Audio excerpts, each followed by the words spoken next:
The time is 11:05 a.m. The House Select Committee on Congressional Redistricting will come to order. The clerk will call the roll. Chair Vasut. Here. Vice Chair Rosenthal. Here. Representative Garcia. Here. Representative Guerin. Here. Representative Gervin-Hawkins. Representative Guerra. Representative Guillen. Here. Representative Hefner. Here. Representative Hickland. Here. Representative Hunter. Here. Representative Manuel. Here. Representative McQueenie. Here. Representative Metcalf. Here. Speaker Moody. Representative Pearson. Representative Spiller. Representative Tepper. Dean Thompson. Here. Representative Turner. Representative Wilson. Representative Wu. A quorum is present. The chair is pleased to welcome our guests attending today's meeting. The chair reminds our audience that signs, placards, and verbal expressions of support or disapproval are prohibited under the House rules. Now, I know some had signs in here earlier. I'm not asking you to remove them. Just keep them down at your feet, and that'll be fine. You might even want to use it as a fan. Now, the chair has asked to lower the temperature in here, and we're endeavoring to do that, and I hope that will take effect soon. Yeah, both. Now, and also, you may see the members on the dais remove their coats.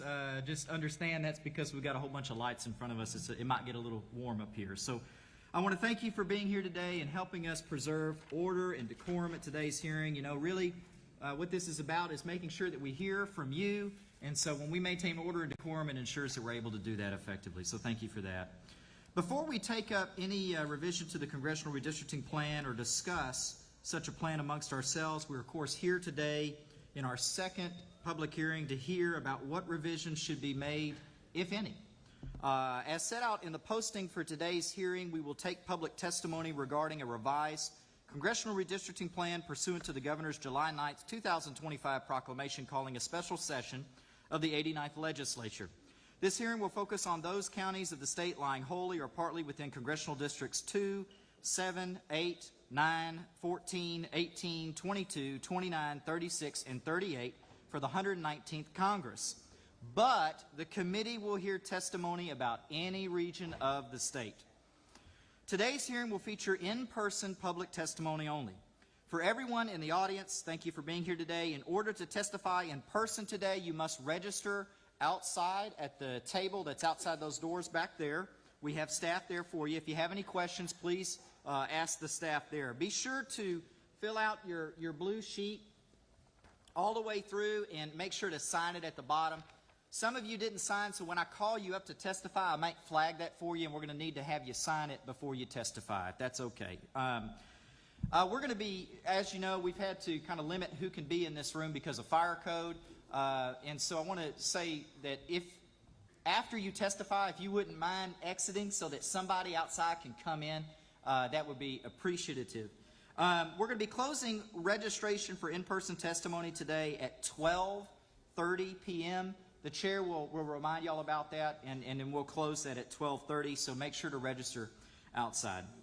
For everyone wishing to testify, testimony will be limited to 2 minutes in length. I'll have a timer up here at the dais, and I believe there is one, yes, right in front of the 4 chairs up at the front here. The yellow light, I believe, will indicate 30 seconds, and then you'll have another chirp, I believe, at 15, and then it'll really be at the end. And then I'll kind of ask you nicely, please wrap up your testimony. That means basically kind of finish your sentence, and then we'll go on. Now, any questions you receive from the members of the committee or on the dais here today, that's not really an opportunity to just extend your testimony without end. That's for specific questions. The whole reason for that is we want to be fair to everybody in this room and reach as many people in this room as we can today. In order to ensure a balance of public testimony across the 3 public hearings and reasonably schedule the committee's business, the public testimony portion of today's hearing will be limited to 5 hours in length. We may at times, we have a court reporter down front, she may need a break. Every now and then we might stand at ease for a few minutes, and that time will not count against that 5-hour limit. I want you to know that 5 hours is just for the testimony portion. Now, I want to drive home this point because we have such a great group of people here today that testifying at these chairs and at the microphones is not the only way that your testimony can be recorded and given to the committee. And it's very important that we hear from all of you. Now, first, if you are testifying and you have more to say than time allows, as was put into the notice, you're encouraged to have a written copy of your testimony, and you'll be able to turn that in to our assistant clerk seated at this table over here, and I'd encourage you to do that. That testimony will be scanned in and given to all the members of the committee, who will have your affirmation form that you filled out and can call you or email you with any questions.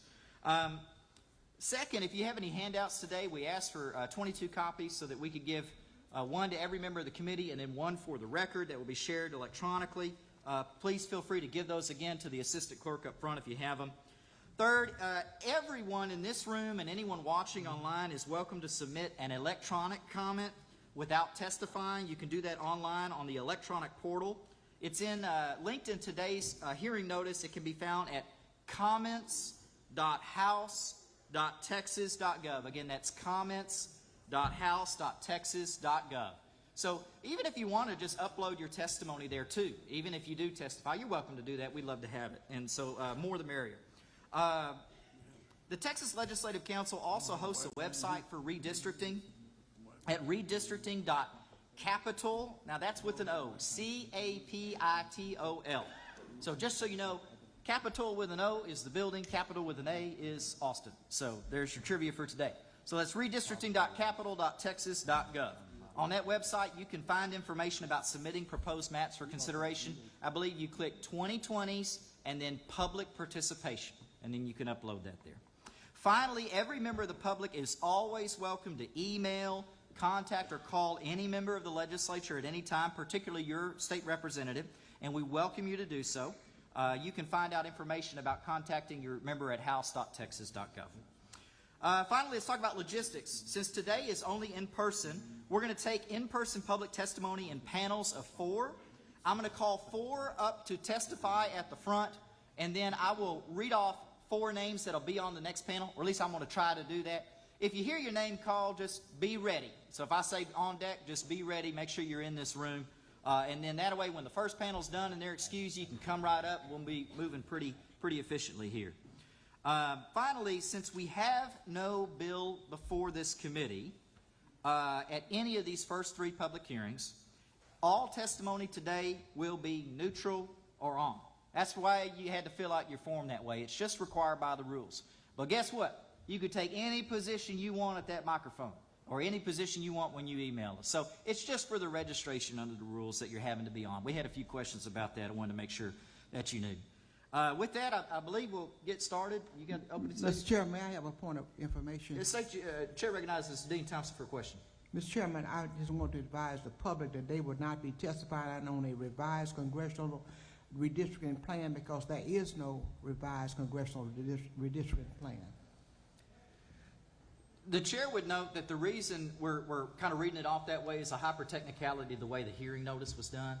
Now, hyper-technically, it's whether there will be a revised congressional districting plan. So, but the chair's going to just reflect for the notes that it's on revised congressional districting plan. Now, that testimony, of course, can be anything that they want. But I thank the dean for the question. I just don't want the audience to be confused that there is a plan already in place. That's a very fair point.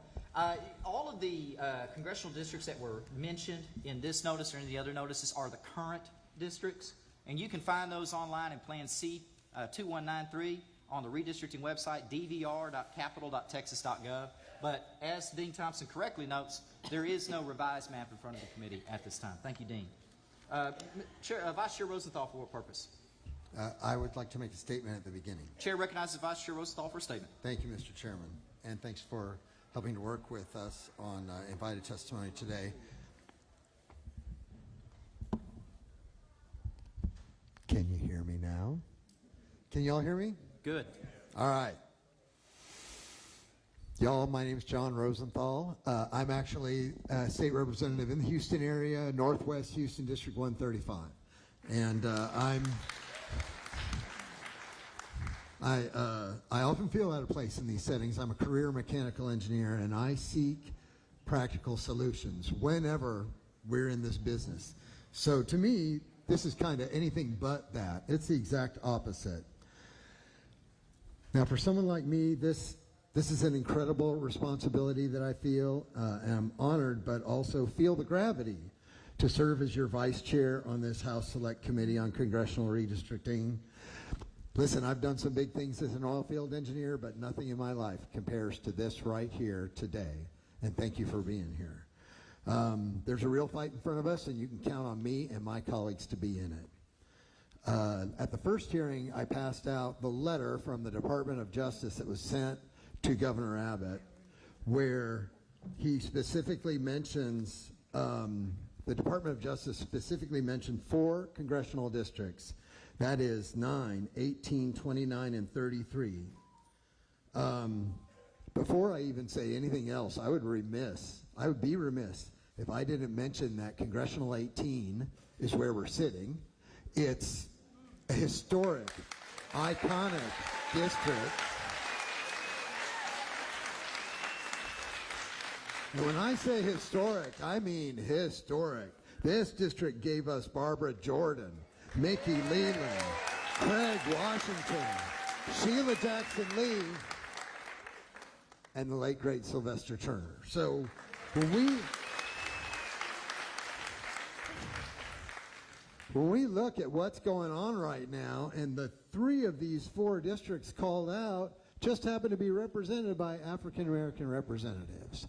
Tell me that that is not a racist attack on our black reps.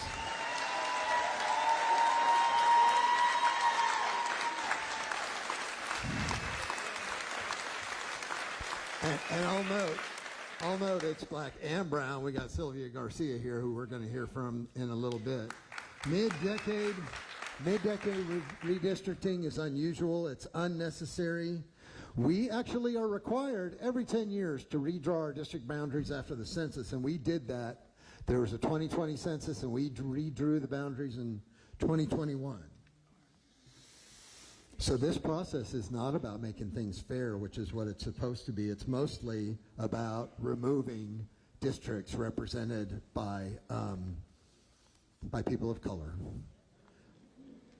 It's about taking power. It's about taking the voice away from black and brown communities. If they dismantle all 4 of these, that is like almost 2 million voices silenced. That already Congressional 18 will go more than a year without having a voice in Congress. So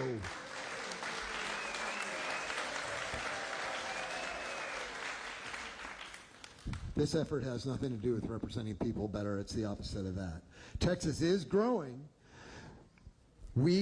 Between 2010 and 2020, we added almost exactly 4 million people, 3,999,994, according to the United States Census. I can call that 4 million for practical purposes. Of that growth, 187,252 were white, 550,887 were black, 1.98 million were Hispanic or Latino. So let me just say, if 4.5% of our 10-year growth was white, when we added the 2 new districts that was required because we had so many new people here, how did they manage to draw those both to be majority white districts? That is not the purpose of the exercise, right? We take the census and then we draw the districts to make sure everyone is fairly represented. So I'm just going to say, if these folks end up trying to take away seats, we will be fighting those. That is just stealing voices, plain and simple. So I'm going to point out, for those that haven't noticed, I'm a white guy, but I think it's especially important for people that look like me to speak out, because when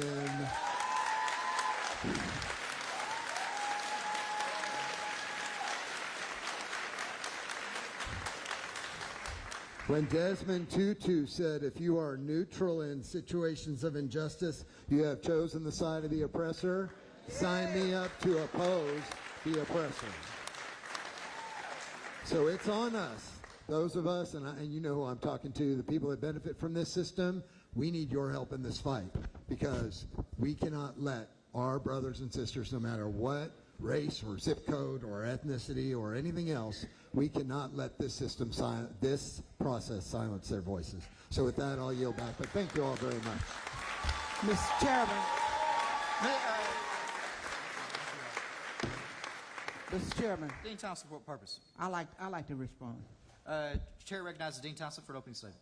I'm the last person in the United States that need to defend Ken Paxton and Dan Patrick, but I'm going to defend them today. When we drew the lines and the DOJ sent down here and said they were racial lines, here's what Ken Paxton said. The Texas legislature did not pass race-based electoral districts for any of those 3 political maps. Texas State Senator Joan Huffman, who chairs the Senate Redistricting Committee, testified under oath that she drew Texas districts blind to race and sought to maximize Republican political advantage balanced against traditional redistricting criteria. The Texas legislature has led the nation in rejecting race-based decision-making in its redistricting process. Y'all know that I'm the wrong person to defend Dan Patrick, but there's no way in hell that a racist map was going to come out of the Texas Senate. And I resent that the United States Justice Department would send a bogus letters down here to the state of Texas accusing the people in this state of doing such. Thank you, Mr. Chairman. Representative Turner, for what purpose? Thank you, Mr. Chairman. Would the Chair yield for a couple of questions? Chair yields for questions. Thank you, Mr. Chairman. Just to follow up on the conversation you and I had on the dais at our Thursday hearing in Austin, I asked you at the time if the Chair had any contact or the committee had any contact with the Department of Justice with respect to their July 7th letter. You answered that you had not. Has that changed since that time? That has not changed since our last conversation. Okay. Yes, you may be aware, yesterday your Senate counterpart, Senator Phil King, sent a letter to the Department of Justice addressed to Harmeet Dillon, who's the Assistant Attorney General who signed the July 7th letter, extending an invitation to Mr. Dillon to testify before the Senate Redistricting Committee so the senators could hear the Department of Justice's perspective on why that letter was sent, why it was necessary, and what their legal rationale was for it. My question is, would the House committee also send a similar letter formally inviting Mr. Dillon to testify before our committee so we can understand exactly what the Department of Justice's position is with respect to this redistricting process? The Chair's understanding is we extended an invitation to anyone that wanted to come testify, which would include Ms. Dillon. At the first hearing that we had 2 days ago, I understand the Vice Chair is willing to invite them, and she's more than welcome to come and testify in person. And pursuant to the conversations I've had with the Vice Chair, happy to take her out of order either today or at the hearing in Arlington on Monday. Okay. So is the Chair not prepared to send a formal letter from, I appreciate... Chair's happy to consider that. I'll consider that and get with you offline. Would the Chair recognize me for a motion for us to for the committee to vote to formally invite the Assistant Attorney General to appear before the committee? Not at this time, but I will get with you, and I'm happy to consider sending her a letter. And even just so it's clear for the public right now, she's welcome to come testify. I don't believe that I or the committee have the power to subpoena her because she's a federal official, but she's more than welcome to come, and I know if the Vice Chair or anyone or me wants to reach out to her, we'd be happy to have her if she wants to come.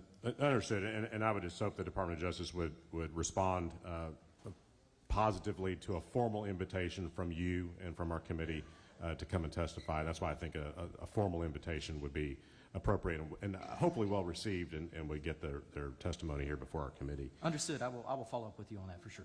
Thank you, Mr. Chairman, and I'll be prepared to make that motion at any time you deem as appropriate for me to offer it. Lastly, you had indicated the other day that the House has retained a law firm for purposes of redistricting, Butler Snow, I believe you said? That's correct. Okay. You said you wanted to check to see if that law firm was available to the entire committee for purposes of redistricting. You weren't sure about that when we talked about it Thursday? Yes, Do you have an answer on that? The Chair's looked into that. The Butler Snow has been retained to represent the Speaker and his staff, the Chair and his staff, and because of the litigation that was ongoing at the time, Chairman Hunter and his staff as well. Okay, so just so I'm crystal clear on that, Butler Snow has been retained by the House of Representatives to represent the Speaker and his staff, yourself and your staff. The committee staff, I guess, would be indirectly under that, The too, committee yes. staff. And then Chairman Your Hunter personal and his- staff and the committee staff. That's correct. And Chairman Hunter and his staff. That is correct, Representative Turner. And that's the scope of their representation. That is my understanding of the scope, yes, sir. Okay. Would the committee be able to provide resources for members of the committee, talking specifically Democratic members in the political minority, to also retain our own counsel for purposes of redistricting? I'm happy to look at that. I'm not sure if that's been done before, but I'm happy to look at that. I do know that we all have legislative counsel that's available to every member, but I'm happy to look at that and get with you. Okay. Thank you very much. Thank you, Representative Turner. Members, any other questions? Representative Wu, for what purpose? Questions? Chair yields for questions. Thank you, Mr. Chairman.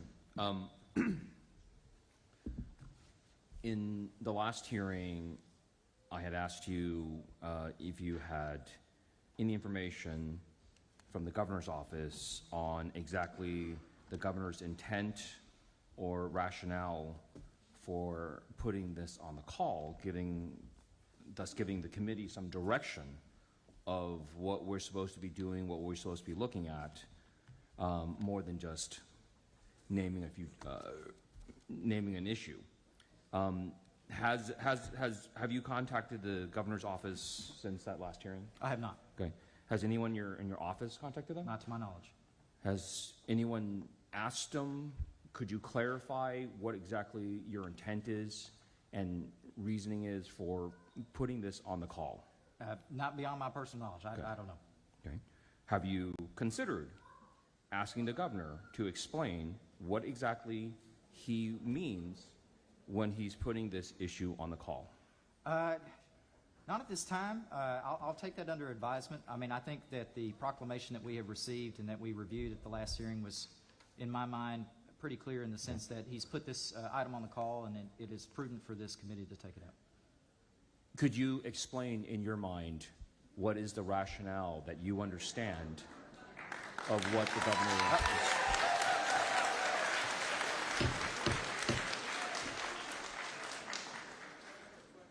I'll give a little leeway up at the front. I just want to make sure that we understand that the audience is not to respond, and it's going to be particularly important when we get into witness testimony. I just want to make sure that we know that now. That's okay. If the gentleman please repeat his question. You explained that you think that it's not necessary for you to ask the governor to clarify his intent and his rationale for placing this on the call, for placing a mid-cycle redistricting on the call. You said you understand that in your mind. It is clear to you what it is. It is unclear to me and many other members on here. Could you explain, in your own words, in your mind, what you believe the governor's intent is in putting this on the call? I could not speculate what the governor's intent is. The chair's position is that the governor has put an item on the proclamation, and as is customary, when the governor puts items on the proclamation, the legislature responds with at least hearings. And so on that basis, the chair has set up these public hearings, including the one 2 days ago in Austin, the one today here in Houston, and one on Monday in Arlington. Okay.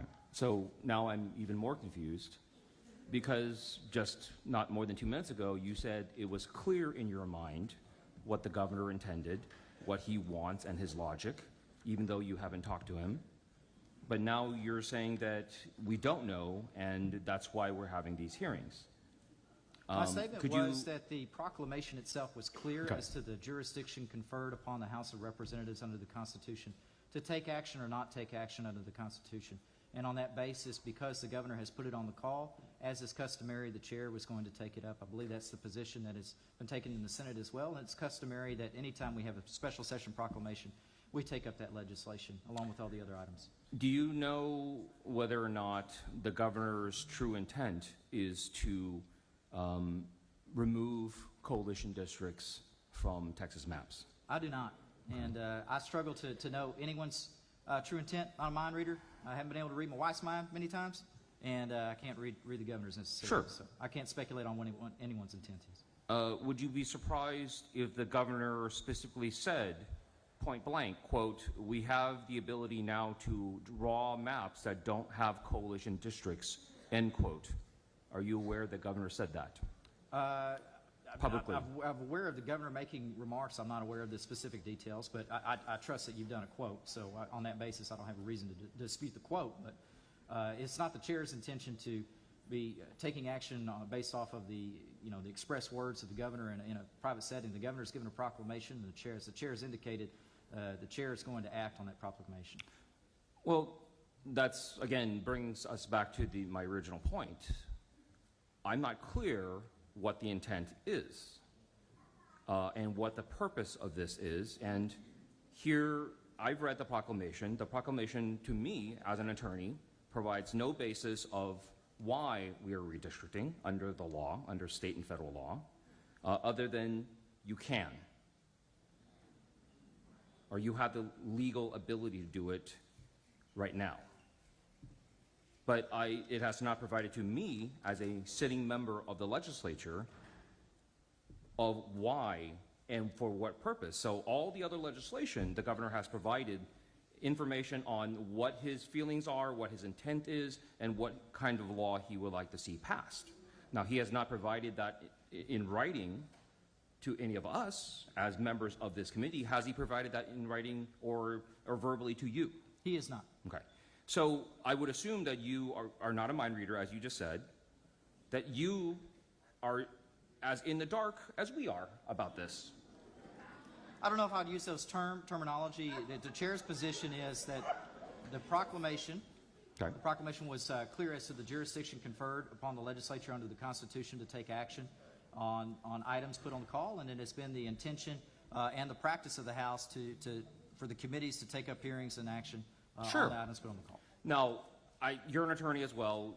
It's reasonable to say that there is a distinction between jurisdiction and a purpose. Would that be fair? I think that jurisdiction is obviously a legal terminology. Purpose would be in the eye of the beholder, of course. Sure. And just like the legislature has a jurisdiction to either increase school funding or decrease school fundings, you would agree that those are very different things. I would presume that those are certainly different things. Okay. Now, that would apply to this here. You have stated that we have the clear jurisdiction to be sitting here based on the governor's call, but we do not have any purpose in being here. Could you explain? The chair. Could you explain in your own words, in your mind, what the purpose is of this committee? What are we looking to do? The purpose of the hearings, as was announced 2 days ago, is a proclamation has been issued where the governor's put this item on the call. In accordance with the historical practice, we're going to take it up in 2 phases. The first phase is, of course, for the public to provide testimony on whether to revise the congressional plan or not, and if so, what are things that you would like to see or not see. And we've received testimony at the last hearing on that basis. I anticipate in a moment we'll be able to get to that here today and in Arlington on Monday. And then, depending on that testimony, we may or may not take action thereafter. And so it's a 2-phase process. And I think it's always prudent when the governor puts an item on the call that we take it seriously and we look into it, and that's exactly what we're doing. So what you're saying is you don't have any idea of what you want to do, correct? I wouldn't say that. You're waiting for public testimony. Well, I think that my main purpose here today is to hear from the public. And I'd like to be able to do that. Obviously, we've got to get through these questions first to be able to hear from the people. And I'd like to be able to go into public testimony. Thank you. In your own mind, have you already an idea or a plan of what you would like to see done on these maps? In the sense that whether we take action or not, I've heard testimony that would lead me to believe that perhaps some revisions are necessary. I believe there was testimony 2 days ago that some people didn't like the current maps. But whether or not we do that is still to be determined, and I'd like to get to the public testimony so we can hear that today and in 2 days.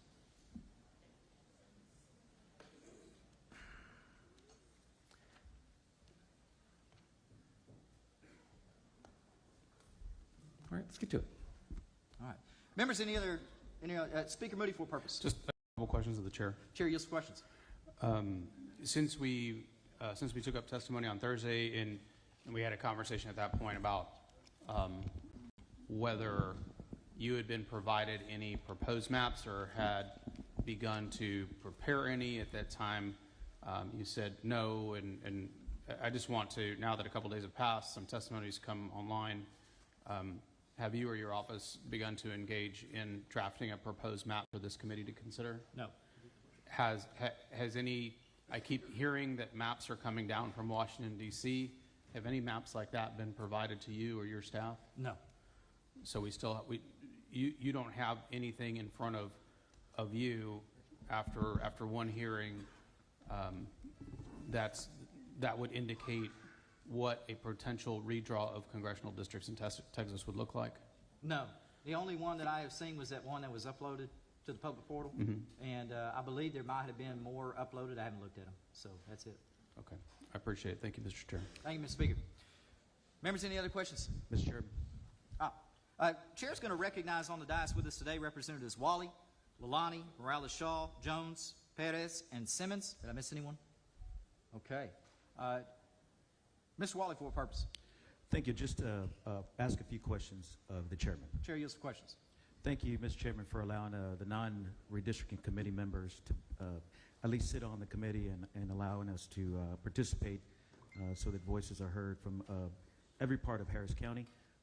Being a member from Harris County for the last 9 terms, it's an honor to represent not just my district, House District 140 in North Harris County and Aldine area, but I just don't represent North Harris County. I get to vote on, many of us get to vote, all of us, 150 members get to vote on legislation that impacts statewide issues, and so appreciate the opportunity. But as it pertains to any maps, potential maps that that would be presented by this committee or identified by this committee, is the chair aware, or how would this committee ensure that communities of interest like those in CD 29, 18, 9, 7 are not split or diluted during the redistricting process? It's the chair's intention, as he's previously stated, as far as it depends on the chair, to comply with the Voting Rights Act and at all times. And what specifically will that criteria be, how will that criteria be used in redrawing these maps? The chair doesn't have a particular plan in mind on specific districts. As I mentioned, I haven't even seen a map. I haven't prepared a map, and so it would be premature for me to comment on that other than to say I'm going to comply with the Voting Rights Act and everything I do. Okay. And so to that point, how will the chair and the committee do that? It's the chair's understanding that if a bill is filed after these public hearings, we'll take it up, consider it. At that time, I have another public hearing, of course, on any proposal, and then we will evaluate it and ensure at all times that it complies with the Voting Rights Act. And in compliance with the Voting Rights Act, how will the committee ensure that there are no gerrymandering or racial gerrymandering of these districts? The chair understands, and part of the purpose of council is to ensure that we get appropriate advice. I'm not an expert on redistricting law, but we receive that advice, and whoever moves forward with anything would of course, we have counsel in that sense, and I would my expectation is that any map that is drawn will be reviewed for compliance with the Voting Rights Act, and that it will comply with the Voting Rights Act. And of course, throughout the process, we'll have a deliberative process for the members of this committee on any proposal, if one comes forward, as well as on the floor of the House. Okay. And you mentioned that you have hired outside counsel for the Committee on Redistricting. Is that correct? As I mentioned to Representative Turner, outside counsel has been retained for the Speaker and his staff, the Chair and his staff, and because of the litigation that was ongoing for Chairman Hunter and his staff. Okay. Because he's the former, just so the record's clear, he's the former chair of redistricting. Correct. And as I understand it, there has been, since there is no map, are you aware that we recently had a trial on the 2021 map? Is that, I'm generally aware that Chair was not involved in the lawsuit. Okay. But I'm generally aware that there was a trial, yes. Okay. And who drew those 2021 maps? That's a specific question. I'm sure there was a guy that, in the computer system at Texas Legislative Council, did some of that. I don't know the exact people, but ultimately that map was passed by the legislature. Okay, and that map was passed by the Texas legislature, and who controls the Texas legislature? The people of Texas. No. What?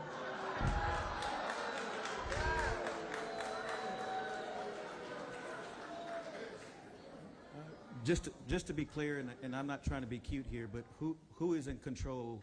Which political party is in control of the Texas legislature as we speak? The Republican Party currently holds and held in 21 a majority of the seats in the House and Senate. And they are the ones that are approved this particular map. Is that correct? I don't recall actually offhand, Representative Wally, I don't want to lie to you about what the exact vote count was, but I do know that it was approved by the House and Senate in 21, I believe in the third special session. You're aware that the Republicans drew this map that now the Republicans saying are now illegal. Is that my understanding? All right.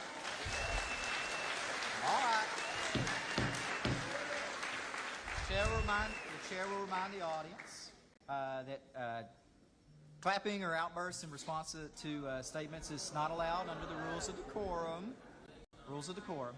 And I trust that the audience will help me comply with the rules of decorum going forward. To the gentleman's point, I apologize if I have forgotten the exact question asked. The votes in 21, I understand that Republicans voted for the map, me included, because I believed it complied with the Voting Rights Act. Whether or not individuals believe it does or doesn't, it is not the chair's position that the map drawn in 21 violates the Voting Rights Act. Okay, but it wasn't until you got the chair, well, the governor, Abbott, received a letter from the Department of Justice that now ironically says that these maps are now, I'm paraphrasing, are discriminatory in a particular way. Is that your understanding? I don't necessarily read into the proclamation that if the governor has made a statement, he'd have to defer to the governor, right? The chair has read the proclamation. The proclamation says what it says, and as the chair has mentioned, it's the custom and practice in the legislature when the governor puts an item on the call to take it up. Okay. Mr. Chairman, Mr. Chairman, Dean Thompson, for purpose. may I respond just a little bit to my colleague? The chair will recognize Dean Thompson for a brief statement. It just, Representative Wally, it just seems to me that the DOJ is accusing Texas of being racist. And I know, I don't need to defend Dan Patrick because he can defend himself.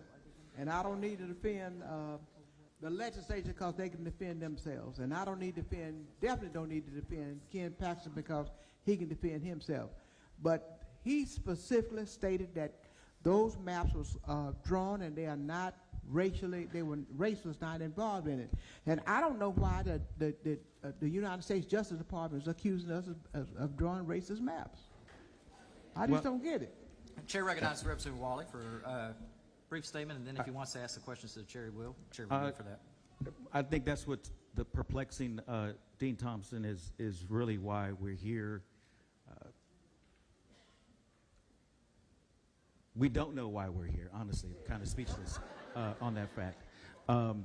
But to Chair Basut, are you aware that, and if the committee, if you answered this question at a previous committee hearing, I apologize, but I just want to get this, at least for our Harris County folk to understand. Are you aware that the 2021 map increased majority white districts? I have not looked at that, Okay. the breakdown of every single one and tabulate every single one.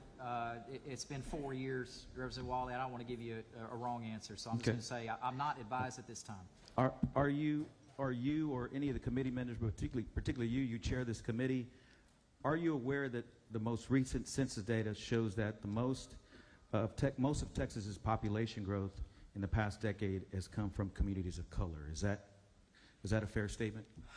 I'm not 100% sure, Representative Wally. I don't have information in front of me to dispute that because I haven't looked at this. Okay. Ladies and gentlemen, the chair will admonish the audience to follow the rules of decorum. The chair wants to ensure that everyone remains and has an opportunity to speak, so let's make sure that we follow the rules of decorum. To the gentleman's point, the reason I'm not able to, I have not looked at that census Okay. data in detail, and I don't want to, again, my rule is I'm going to give you the straight answer I can, and I'm going to answer Right. your question. And so on that basis, I don't have that census data in front of me. I haven't looked at it. Okay. Well, just for I have no reason to doubt your statement. Okay, if so that helps. for the chairman's information, census data, also the American Community Survey indicates that 80-90% of the growth in the state of Texas has been by the last decade by Black, Brown, Asian folks. Just want to set that record straight. And that you're sitting in the most diverse county in the country. Are you aware of that? I believe, hyper-technically, Gentleman Representative Lalani might take issue with that because I believe that Fort Bend County is the most. And where's diverse. Fort Bend? Fort Bend County is very close by.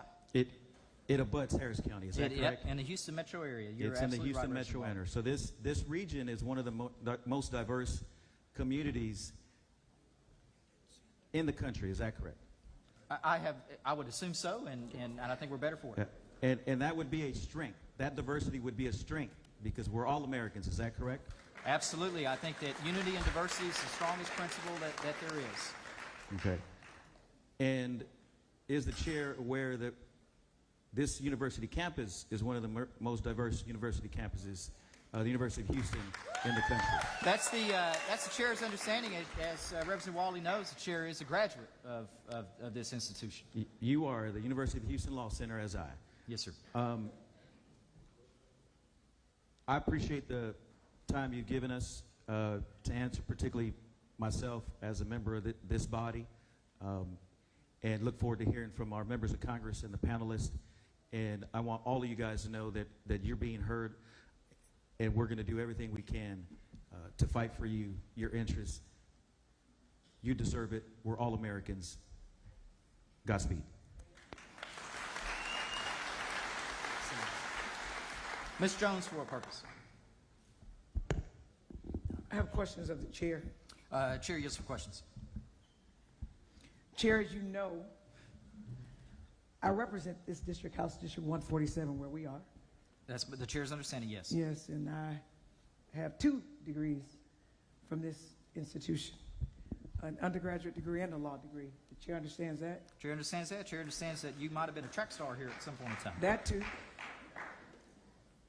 And the chair would agree that when people are elected by their constituents, we know what's going on in our communities because we're here on the ground. Would the chair agree with that? I believe the Texas House, of all, whether it's compared to the Senate or U.S. Congress, is the closest to the people. And so on that basis, I'd of course agree with it. Exactly. So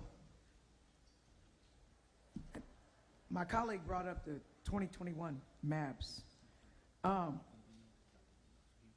Would you agree that in 2021, the Black and brown communities and Asian communities were cracked and packed and baked into districts that diluted their voting power to create more Anglo-dominated districts, even though the majority of the growth came from people of color?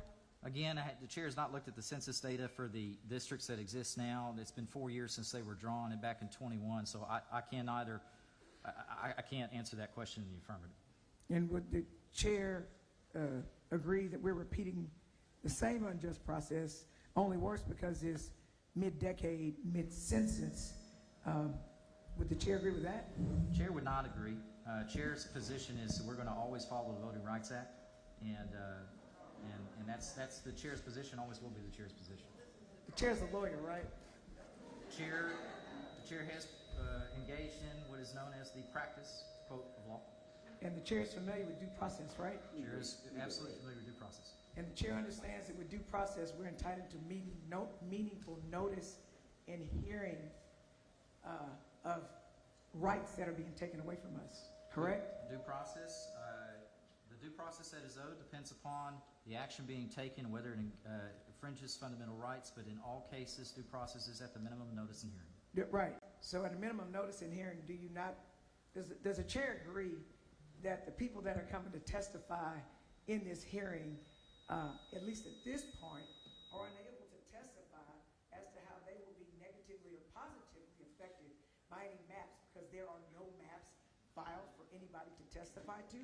The question that the members of the public will be able to address whenever we get to public testimony will be whether or not they believe the current maps are appropriate or if they'd like to see changes. And Okay. so I cannot speak for the members of the public and what their opinion will be. I'd love to be able to hear it. Okay, so, to your point, once the chair hears what the public has to say as to whether they think we should change the current maps, if the chair believes that maps should be changed, is the public going to have the opportunity to have public hearings on the maps that are redrawn prior to us voting on them? And second part of the question, will the hearings after a map is filed be held across the state, not in 3 places like we have now? Third, will these public hearings that I believe our constituents are entitled to be able to be via Zoom like they were in Austin? Because I just find it curious that in Austin, where the people didn't look like us, people were allowed to testify via Zoom. And here you have to be here present. And I'm concerned about our disabled people who actually have opinions about whether we should be mid-decade redistricting, don't have the opportunity to come before us because they can't get here or whatever. Will they have the opportunity to come before us and have us ask them questions? So those are the questions I have for now, Mr. Chair. The answer to your first question is 1,000%. The answer to your second and third Well, now, questions. wait. For purposes of the people who weren't taking notes, when you Yes, say... a compound question under Texas Rules of Evidence. I had to answer it. It would have been objective form if we were in a deposition, but I would we're say not in this. a deposition. The question that you asked, and correct me if I'm wrong, Representative, was, will the public have an opportunity to weigh in through a public hearing and testimony on any proposal, if any, that this committee hears? And the answer to that question is 1,000%. The second questions that you asked about the method and the timing and the number of places, the chair will take those under advisement when scheduling the public hearings, which have not been scheduled at this time. Right, so would you agree with me, Mr. Chair, that right now there's no new proposed map for anyone here testifying today to speak to? There is no proposed map pending before the committee at this time for which public testimony will be offered, but we will have a hearing if such a map is filed. And I'm sorry, I thought you were finished. Representative, I yield for question. Right, so when will the public receive the map of any proposed changes? The chair is not sure at this time, but the chair, as he previously announced at the first hearing, while the rules allow for 24 hours notice after a bill is referred to set it for hearing, the chair is going to give more notice than that. How much notice is the chair going to give? The chair's not sure at this time. It depends on the calendar. And so, again, But it will be more than 24 hours. You have the Okay. chair's word on that. right, will the chair, in addition to giving more than 48 hours, give more than one hearing? The chair's not sure at this time. Maybe. I don't know. I haven't made a final determination on that. And where will that hearing be? The chair's not sure at this time, but I will take your suggestions under advisement as have been made by others as well. And I'll just say this, that some people have jobs to go to. Some people have to make arrangements to get places if it's not where they are. So I would respectfully request for the people that live in Texas that we be given sufficient notice, or they be given sufficient notice, so that they can make arrangements to come to any hearings that we hope are near them, so that they can give their testimony on the actual maps that will absolutely affect their rights and their representation in Congress. Thank you, Representative. Representative And I'm Simmons. sorry, I have just one more question. Oh, I'm sorry, Representative Jones, recognized for another Okay, question. so why are we not waiting to hold these hearings until after the current litigation about the 2021 maps are resolved? The chair has already answered the question that the governor has placed an item on the call, and the committee will respond to it. And along those same lines, in 2021, one of the proposed maps was going to consolidate CD9 and CD18, which would have wiped out one black district. Does the chair have any intention to do the same thing or attempt to do the same thing in this redistricting? The chair fiasco? doesn't have a map in front of him, hasn't seen a map in that regards, and so I don't have any, I can't tell you one way or the other, but I can tell you this. We will always follow the Voting Rights Act, and I would like to hear the public testimony to see what they'd like to do. Thank you, Mr. Chair. Thank you, Representative. Chairman, I have a procedural question, please. Point of parliamentary inquiry is stated by Representative Shaw. Please state your inquiry. Thank you, Chairman. We're sitting here in front of hundreds of my fellow Houstonians, happy to be here, many of which are the target of this mid-decade redistricting. And I just want to know, Chairman, is it your intent that as the individuals testify and if they leave the room, that the other members who have, other public citizens who have signed up to testify and are standing right outside of these chambers are going to be allowed to come in to give their testimony for which they've signed up for and are waiting outside the doors to give? It is the chair's intention, as he previously indicated, that when individuals testify, if you'll please leave the room so that individuals outside may be able to come in and take your seats, so we can extend that courtesy to our fellow citizens outside. Thank you, Representative Shaw. Thank you for that clarification, Chairman. Thank you. Representative Simmons, for what purpose? Thank you, Mr. Chairman. I just had a quick question. I know it's very important for us to get to the public Chair, yields for questions. testimony. Thank you so much. Just for clarification, so typically when the legislature is charged with redrawing maps, it is due to a census that has been taken and new information has been made available. In this case, this seems atypical, but has there been new census data that has been given or shared? Is there a new every 5-year census that has come out? I'm just trying to get clarification as to why or what new data will be used for these maps. Thank you. While the census does provide estimates, I believe on an annual basis, we have not, of course, received any new census. That is done every 10 years. And any map that is drawn, as my understanding, will be based off of the 2020 census. Thank you, Ms. Simmons. Mr. Chairman. Mr. Turner, for what purpose? It's been brought to my attention, Mr. Chairman, that apparently we've run out of witness affirmation forms outside the hearing room. Is the chair aware of that? Is there a plan to make sure we get more witness affirmation forms so people can sign up to testify? Chair's been advised that that is the case, and we're printing more. I thank you for bringing that to the chair's attention. Okay. There have been more already printed? They're printing them right now. On that basis, the chair will extend registration by 30 minutes to 1 o'clock p.m. today. Very good. Thank you. Thank you, Representative Turner, for bringing that to my attention. And Mr. Chairman, just a quick follow-up on Mr. Turner, for what purpose? Your dialogue with Representative Wally. You made mention of the fact that you believe the redistricting plans you voted for in 2021 comply with the Voting Rights Act. Do you believe that those plans comply with all applicable laws? Yes. All right. Thank you very much. Thank you, Mr. Turner. Any other questions? Ms. Wu, for what purpose? Just a brief statement. Chair recognizes Mr. Wu for a brief statement.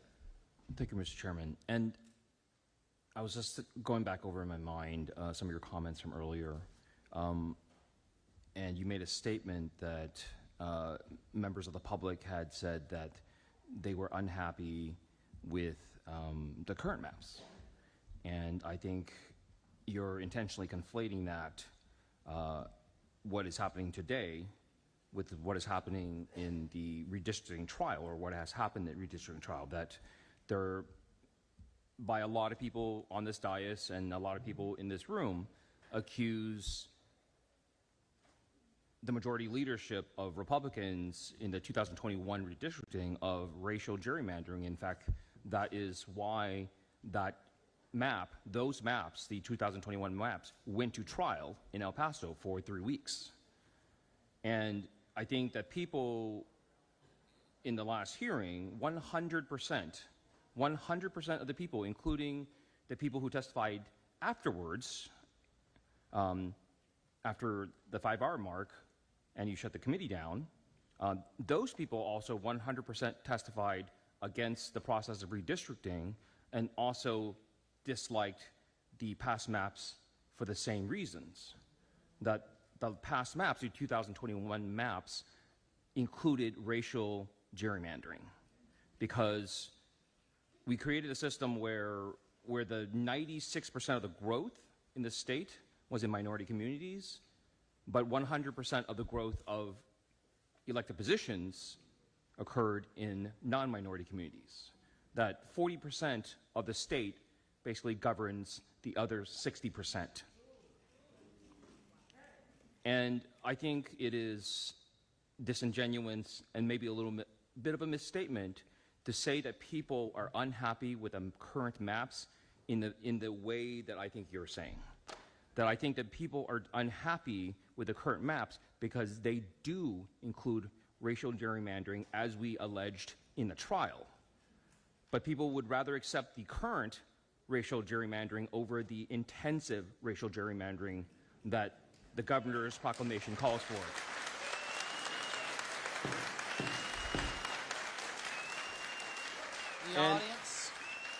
The audience will maintain decorum. If we get to the point where we're distracting from our time here today, I'd hate to have to take any action to maintain decorum. I don't want to. I want to hear from everybody. But did the gentleman complete his statement? No. Chair recognizes Mr. Wu to continue his statement. And I think it would be important for witnesses, when they testify today, that they can say that I disapprove of racial gerrymandering that I believe occurred in the past maps, and I especially disapprove of the future racial gerrymandering that's going to occur to make this five-seat Trump map occur. Thank you. So, any other statements or questions from members of the committee? Chair is none. We will now proceed to public testimony. I'll allow you to clap for that one. All right. Chair's going to call our first panel and then give information for the second panel. Again, if your name is called for the first panel, please come down to the front. If your name is called for the second, to be ready, please be ready. Chair calls Sylvia Garcia, Jasmine Crockett, Lizzie Fletcher, and Al Green.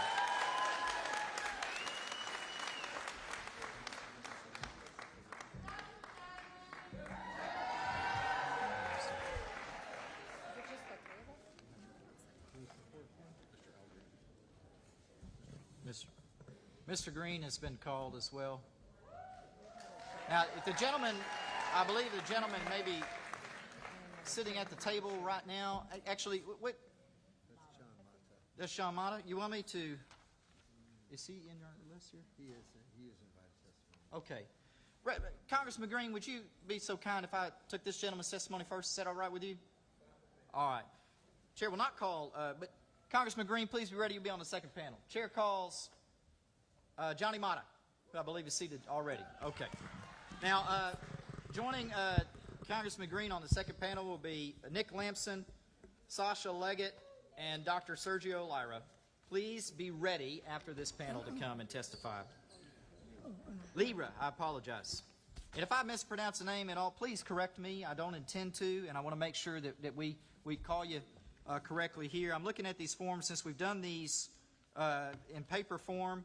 If I could have, could you take, Congressman Crockett, we need you to sign your information form. That's going to be brought to you momentarily. I'll come to you last so that we can get going here. Chair calls Johnny Mata. Mr. Mata, I show you registered as Johnny Mata, testifying on behalf of of Houston for greater justice. You are, as required by the rules, on the revised congressional redistricting plan. And please, is that correct? I'm the chair of the Greater Houston Coalition for Justice. And did I read everything about your name and your registration correctly? I've been called all kinds of names, so don't feel bad. Chair will take it as it's accurate. Please give us your testimony, sir.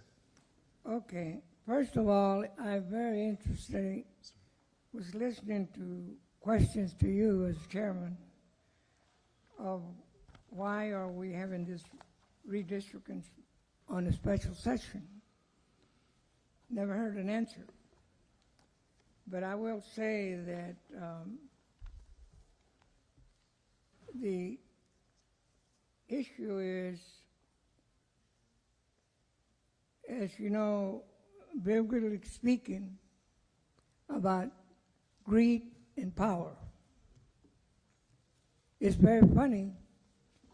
I've been doing this for over 50 years, participated in many redistricting, and we have to have, this is on a special session when we just had a real major tragedy in the river, Guadalupe River, and a lot of lost lives, and a lot of people that still don't have their life together. That's where this section should be, not in redistricting. Furthermore, let us not fool ourselves. The governor, and for whatever intent this special session came, it came as a surprise. We've been preparing for other things as groups, civil rights groups. We're really faced with a lot of the immigration issues that even U.S. citizens, especially military people, are being deported. And redistricting comes every 10 years. We weren't ready for this. And I think the message should be there should not be a special session on redistricting. Please finish your testimony. That message can go to the governor. I would call the governor because as a state judge, he made a decision on a man that was accused of taking a lawnmower. Thank you. Gentleman's time has expired. We may come back to you for some questions. Members at the end of the panel will come back to you. Thank you, sir. Chair calls Sylvia Garcia. I'll show you register to testify as Sylvia Garcia on behalf of yourself and testifying on the revisions to the Congressional Redistricting Plan. Is that correct? Yes, but I want to be on record that my answer is hell no, we don't need to be doing this. Understand. Please give us your testimony. Thank you. As I testified in Austin, we should not be here today. You all should really be back in Austin passing legislation to support families in the Hill Country after the devastating flooding. Instead, we're here today playing political games to appease the felon in the White House in his lust to retain power. We are pretending that the governor did not approve the very maps he is now insisting must be changed. This political theater will hurt communities in my district, targeted in the DOJ letter, CD 29, and it is just shameful. So let me tell you about District 29. Our shared values and culture far outnumber our differences. We're a community that values faith, family, and hard work and service. At nearly 75% Latino, this district was created to comply with the Voting Rights Act, which you, Mr. Chairman, say you fully support. And any suggestion otherwise by the Department of Justice is simply a lie. From Lindale to the East End, to Aldine, to Pasadena, to Galena Park, to Jacinto City and South Houston, we are a community and we stick together. We are home to the area's largest Dia de los Muertos celebration, award-winning mariachis, championship high school teams, and some of the greatest people you'll ever have the privilege of meeting here in Texas. We drive the Texas economy by working the Houston Ship Channel, and we would never, ever, ever let a con man from New York tell us Texans what to do.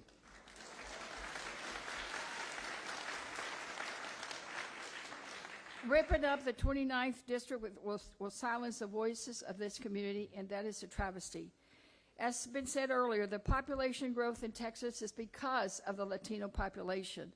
The Voting Rights Act protects districts like the 29th with common interests, priorities, and background. Given this, I urge you to reject this partisan gerrymandering, reject the maps from the felon in the White House that no one has seen, end this charade, and support the families who are grieving, and do what matters. Please stand up for Texas. Thank With you for that, your I yield testimony. back.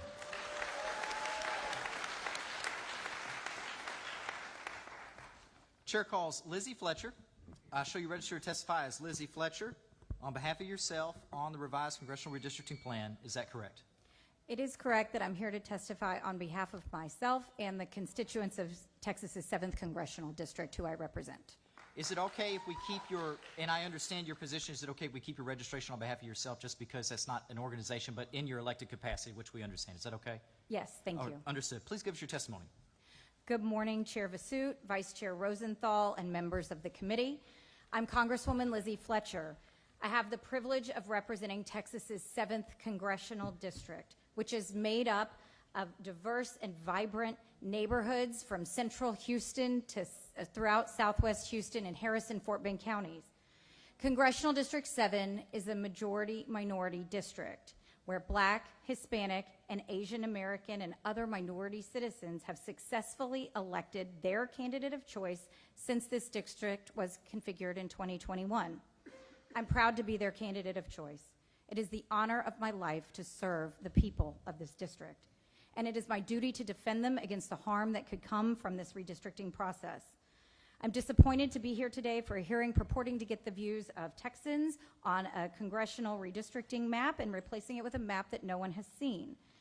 It is important for you to know, however, that all but one of the 13 congressional districts currently represented by a Democrat has a majority-minority population, including all 4 districts here in Houston. And in all 13 of those districts, minority voters elect their candidate of choice. And those 13 districts are the only districts where minority voters, who make up more than 60% of the population of our state, consistently and reliably elect their candidate of choice. To dismantle any of these 13 districts currently represented by Democrats would be intentionally diluting the voting strength of minority communities. You cannot do this without harming Texans, and you should not. It is against the law, and it is against the fundamental organizing principle of a democratic society that all citizens, not just the privileged few, have the right and the ability to have a say in our government. We have a long and shameful history of discrimination when it comes to voting in our beloved state. From poll taxes to white-only primaries, Texas has discriminated against voters of color for generations. Please complete your testimony. You have the power to reject that, to reject the pressure from President Trump and national Republican operatives urging you to offset their anticipated electoral losses elsewhere by redrawing the map in Texas to discriminate against minority communities. Thank you to for your put testimony. Texans first and not surrender them. We'll come back to you. Chair calls.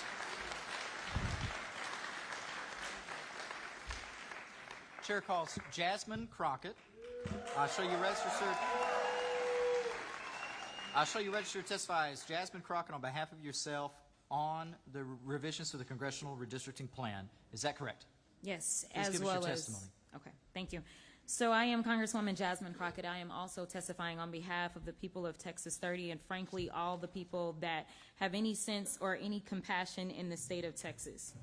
Now, it seems like we have consistently heard the refrain that Michael Jackson used to sing of why? And so I just want to be clear because I have an opportunity to see so many people that I served with. And unlike the chair, I actually do recall a number of things, such as the fact that the state was grown by 95% people of color. I also recall, and I'm old enough to remember, when Texas lawmakers took pride in not being D.C. I'm old enough to remember how you ignored the voices of people during the last redistricting. I'm old enough to remember that we were assured that we would have our own map done from the Texas House, yet we didn't. Instead, we took the Texas Senate map. I'm old enough to remember that we were assured that we would have 2 new seats, one in the DFW area and one in the Harris-Fort Bend area. I am old enough to remember that we acknowledged that the Latino community absolutely was entitled to another seat under the Voting Rights Act. I am old enough to remember when we fought the current maps because while 95% of the growth was due to people of color, not only did they create 2 new Anglo-majority seats that are approximately 766,000 people each, y'all paired the 9th and 18th congressional districts and we had to fight to unpair them. I am old enough to remember that I testified in court about a month ago and the state took the position that they didn't consider race when they created the maps that we're currently sitting under. I am old enough to remember that this legislature has consistently been found to be intentionally racially discriminatory in the drawing of its maps ever since the Voting Rights Act was enacted.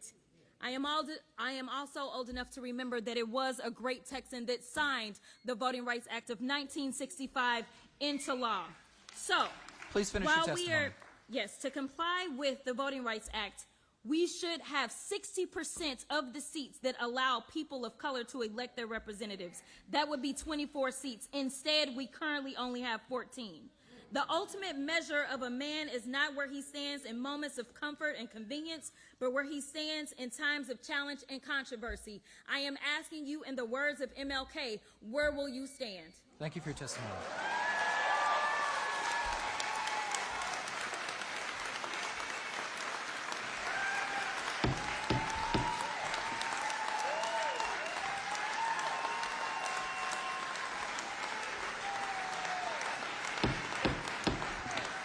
Room will come to order. Thank you. Gallery will come to order.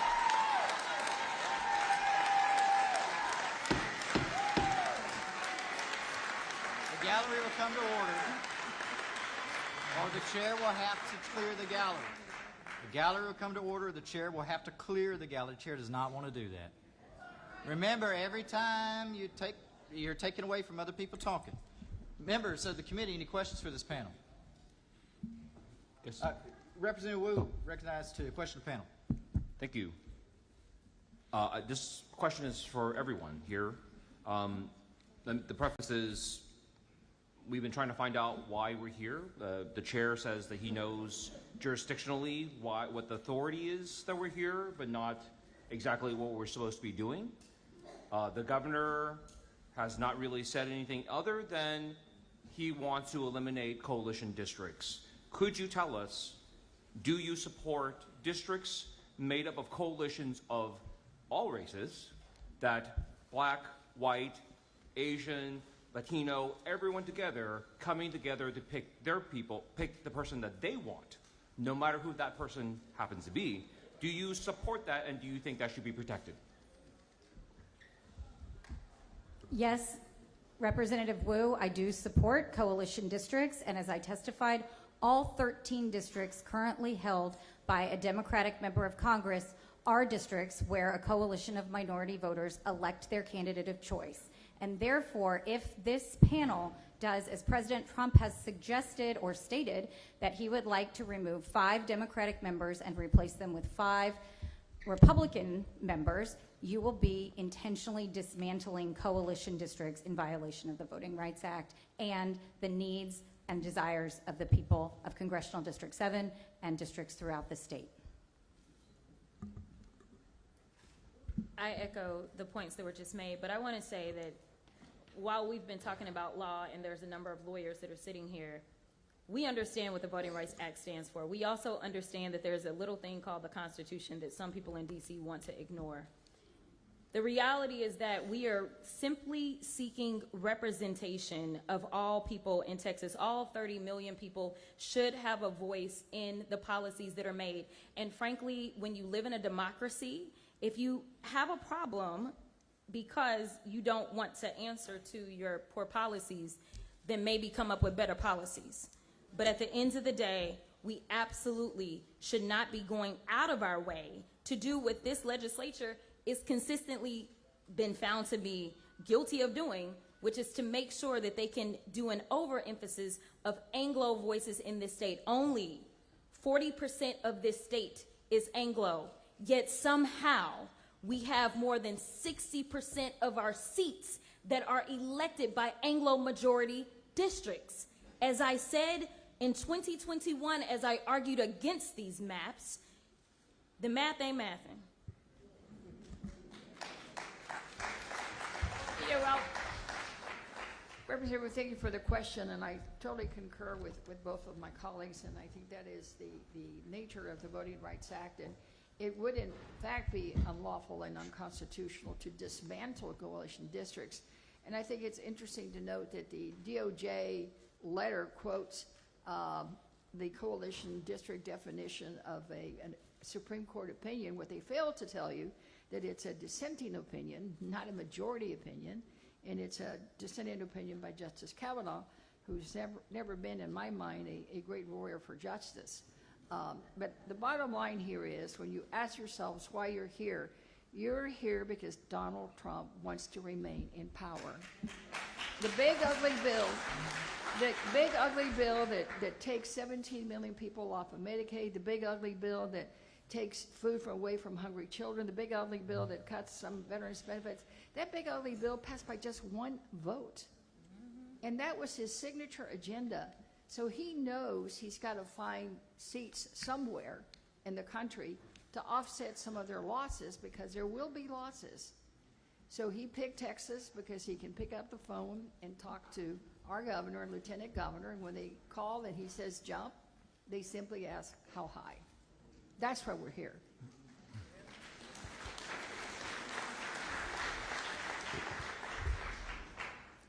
The answer is yes, yes, yes. And why? Democracy, democracy, democracy. That's what we're losing in America today. A lot of my forefathers in LULAC, American GI Forum, NAACP, that worked so hard for the Voting Rights Act and equality are gone now. They're rolling up in their death, in their tombs right now over what's happening here today. I said something about greed and power and how it deals with the House. I guess back then they were talking about the House of Representatives of Texas, of what your job is. But let your conscience be your guide, because accountability begins in our community. They decide whether you go back to your position or not. And let me say this. The pride of America and the trust in the world is in decline. Many of us, are ashamed of how we're about to lose democracy and all of these things. Don't let that happen to us. Mr. Wood, any more questions? And on that same note, could you answer for all of you, do you support minority-majority districts just like coalition districts? That means that, like in Houston, in Harris County, we've been a minority-majority area for quite a while now. And do you support, in those places where it's already minority-majority, do you support keeping districts that are minority-majority? Yes, I do. Yes, I do. Yes, I do. Yes, I do. And I just want to add that we have levels to this. Nevertheless, we have protections. I am also old enough to remember that Texas 30, prior to me representing it, but during the redistricting battle that we had on the floor, the citizen voting age population of Texas 30 was 52% African Americans.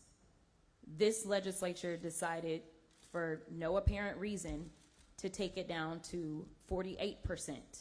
They also decided that they wanted to wash out certain black folk and put other black folk in because they just felt like that was enough because it would give them the numbers. But we know that if there is a district, and I have the most compact district in the state of Texas, we didn't go drawing squiggly lines to find black folk to put them in my seat. My seat is actually compact. It's these other districts that look like some kid just decided they were going to scribble whatever. And so when we're looking at compactness, that looks like not necessarily cutting our urban centers that tend to be the more diverse areas of this state into little pieces.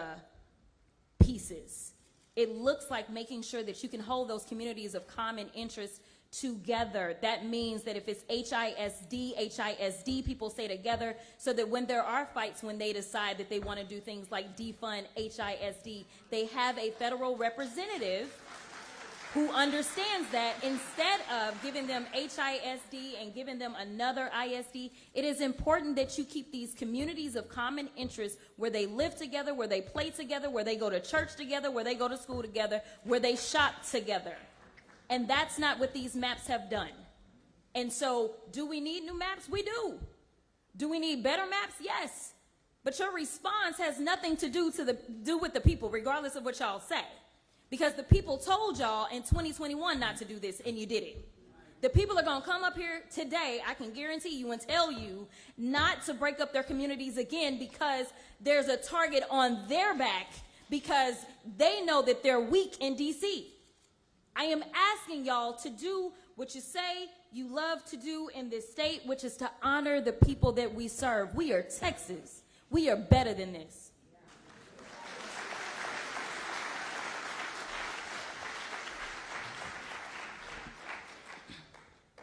Ms. Garcia, for what purpose? May I ask the panel some questions, You Mr. may. Chair? You're recognized for such purpose. Thank you. Thank you so much, Congresswoman, for being here. I wish it wasn't under these circumstances. Do you know how many Texas cities are declared disaster areas? Or counties? Texas counties are now nationally declared federal disaster areas?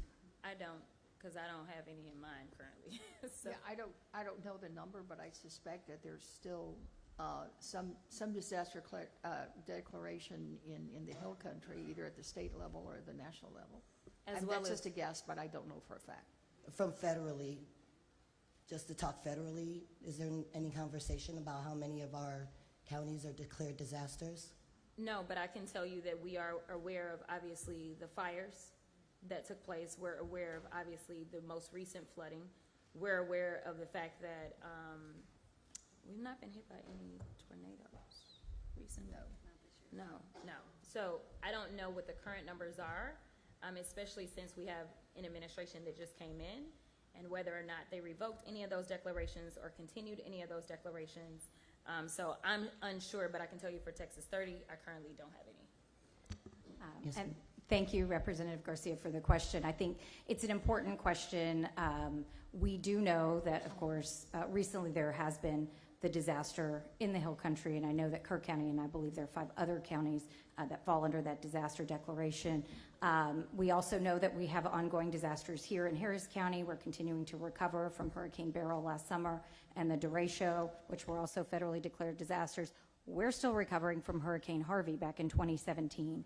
So we have many challenges, and we know the importance of ensuring that there is an appropriate federal response, and that we have advocates in Congress who are fighting for our communities. Just this week, all the Democratic members of the congressional delegation asked for a full federal report from the GAO to examine the federal response from FEMA and the National Weather Service, NOAA, et cetera, to understand the federal response and where there were failures so that we can address those. And we also submitted just this week supplemental disaster funding request to the Appropriations Committee for $15 billion to address the ongoing disasters in Texas. And how would redistricting impact that?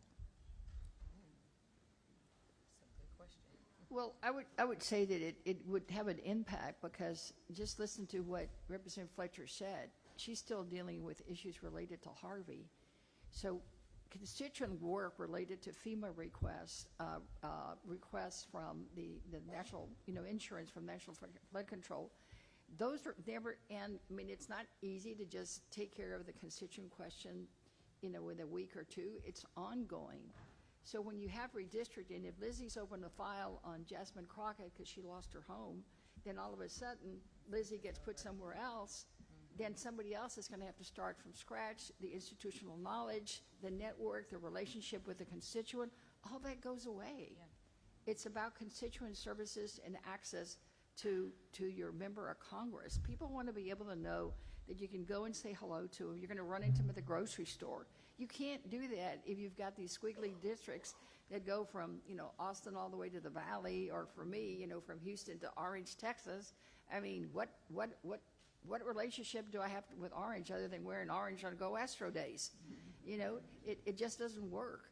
Yes, ma'am. And then be mindful, Representative Garcia, that the fellow in the White House has already said that he plans to do away with FEMA after this next hurricane season. I think maybe he may be changing his mind a little bit after he went down to the Hill Country, but they're still set on giving FEMA and recovery disasters to the states. And you all are going to be faced with the issue of how to fund that and how to administer that. Are you aware that in my day job, I'm a disaster recovery humanitarian relief specialist? No, I didn't, but thank you for your service. Are you aware that I'm the first and only woman veteran to ever serve in the Texas House of Representatives? I heard you say that in Austin. Yes, ma'am. My team has been boots on the ground. We have over 1,000 search and rescue response personnel that I have organized through my military contacts and Military City USA, in which I represent House District 124. We have been boots on the ground since July 6th in this search and recovery effort, so much so that we collaborate single-handedly with the EOC and the Texas Department of Emergency Management in recovering missing people who are in the rivers. It's not for me. Please don't clap. Please don't clap. I'm saying this for a reason. Out of every elected official that represents the state of Texas, would it surprise you if I told you I've heard of none from Congress, 1 from Senate, and 3 from the House? Would it surprise you if I told you that my team's actions are being reported to the White House? Sit reps for those who aren't military are situational reports. Those are firsthand accounts of the bodies we find. Firsthand accounts of the thousands of tons of humanitarian supplies that my network has put into the Hill Country in its efforts. We are the #1 collaborator of law enforcement first responders from all over this nation, and we have heard nothing. Now, that's not for me. But when I've been sitting here for 2 days while my team is out in the field depending on me because they're getting calls every day from residents who are saying, please come find my daddy.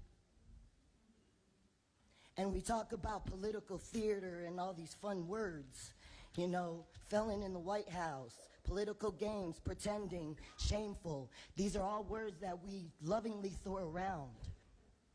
I'm not a politician. I am a U.S. Air Force retired combat veteran. And I'm the first for a reason. Because the politics you all practice does not translate to real service. And I love you all dearly. I respect all my colleagues here. And I can tell you, I can look you straight in your face and say, I can say with confidence that not a colleague up here would ever say anything bad about me to you. And that is because from the day I was elected 2 sessions ago, I remained mission focused. That mission is connecting the dots of resources, connecting the dots of policy, connecting the dots of relationships. Colonel Wilson, he is a Republican. I am a Texas Democrat. That means something different. Colonel Wilson and I, politically, night and day. I'm a civil rights activist. I'm the secretary of the Texas Legislative Black Caucus. I am the whip of the Mexican American Legislative Caucus. I am the secretary of the LGBTQ caucus. And all of my colleagues still love me. So while we're sitting around here entertaining the racism, we know it's alive and well. Trust me, our boots on the ground are witnessing it with the very people that we try to help. We know what it is already. But how are we going to navigate from this point forward? And I'm telling you right now, division is not the way. The only way is to unify. Unify one Texan, one party. My call is, please, Mr. Chairman, if we could please, and Congresswomen, I need you. We need our commander-in-chief right now in Texas. People are hurting. Okay. We need it. If I may say, Mr. Chairman, if we could please, I would love for us to get together, finish out these hearings because Texans need to have their say. We need to go to Monday, finish out our hearings, and then ask to please have a brief hold so we can focus on this disaster, bring this up in the next session, set up appropriate tours across Texas where we offer more people to be able to come to the table and have their say. Thank you so much. Let me respond to let me give you an example of what happened. I got a call last week thinking I was an attorney. And I said, no, ma'am, and calling the coalition. She said she had a disaster at her home. They put her in a hotel, and her grandchild wanted to go swimming, but the swimming pool was broke. And so, to make a story short, there was another hotel similar to her house, so they moved. And when she got there, they said, "I'm sorry, we can't take you because you complain about the pool." So she went back to the place, and they said, "I'm sorry, we're not going to take you." I told her about HUD and Title VII of the law, but I said, we are going to meet with you, and once we do a thorough investigation, we're going to deal with the hotel and embarrass them for such inhuman and unconscionable action. Mr. Chair. Mr. Wally, for what purpose? Chairman, respectfully ask, you allow me to answer a few questions of the panelists. Absolutely. Chair has recognized Mr. Wally. Question panel. Thank you, Mr.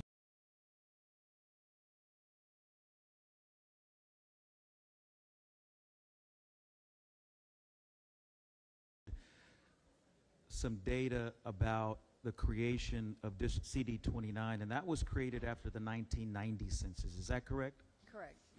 And that 1990 census, based on the Voting Rights Act, mandated that we create CD29. Is that correct? Correct.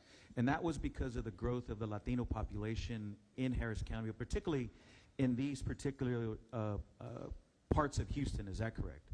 Well, it's parts of Houston, but also, Representative, it includes parts of Galena, Pasadena, includes almost all of Galena Park, South Houston, Jacinto City, and then the upper part of the Aldine area. So it's more than just Houston. It's maybe about 30% of Houston. Correct, and that I was going to get to that because it's just not Houston. It was mainly at the time. Now, obviously, Latinos are everywhere in this county. You can't draw a map in Houston without touching the Latino community Well, or you the can't Houston region, the Houston region, or the state. You can't. You can find a taco truck in every corner in Houston. Right or next Harris to the County. Starbucks. So at the time, the size and compactness of the Latino community was such that it mandated the creation of that district. Is that correct? And that was, as you mentioned, parts of North Houston, parts of the Aldine area, North Harris County, stretching over to East Harris County. Correct. Along the Ship Channel. Is that correct? The original went all the way to parts of Baytown that got removed this last census. Okay.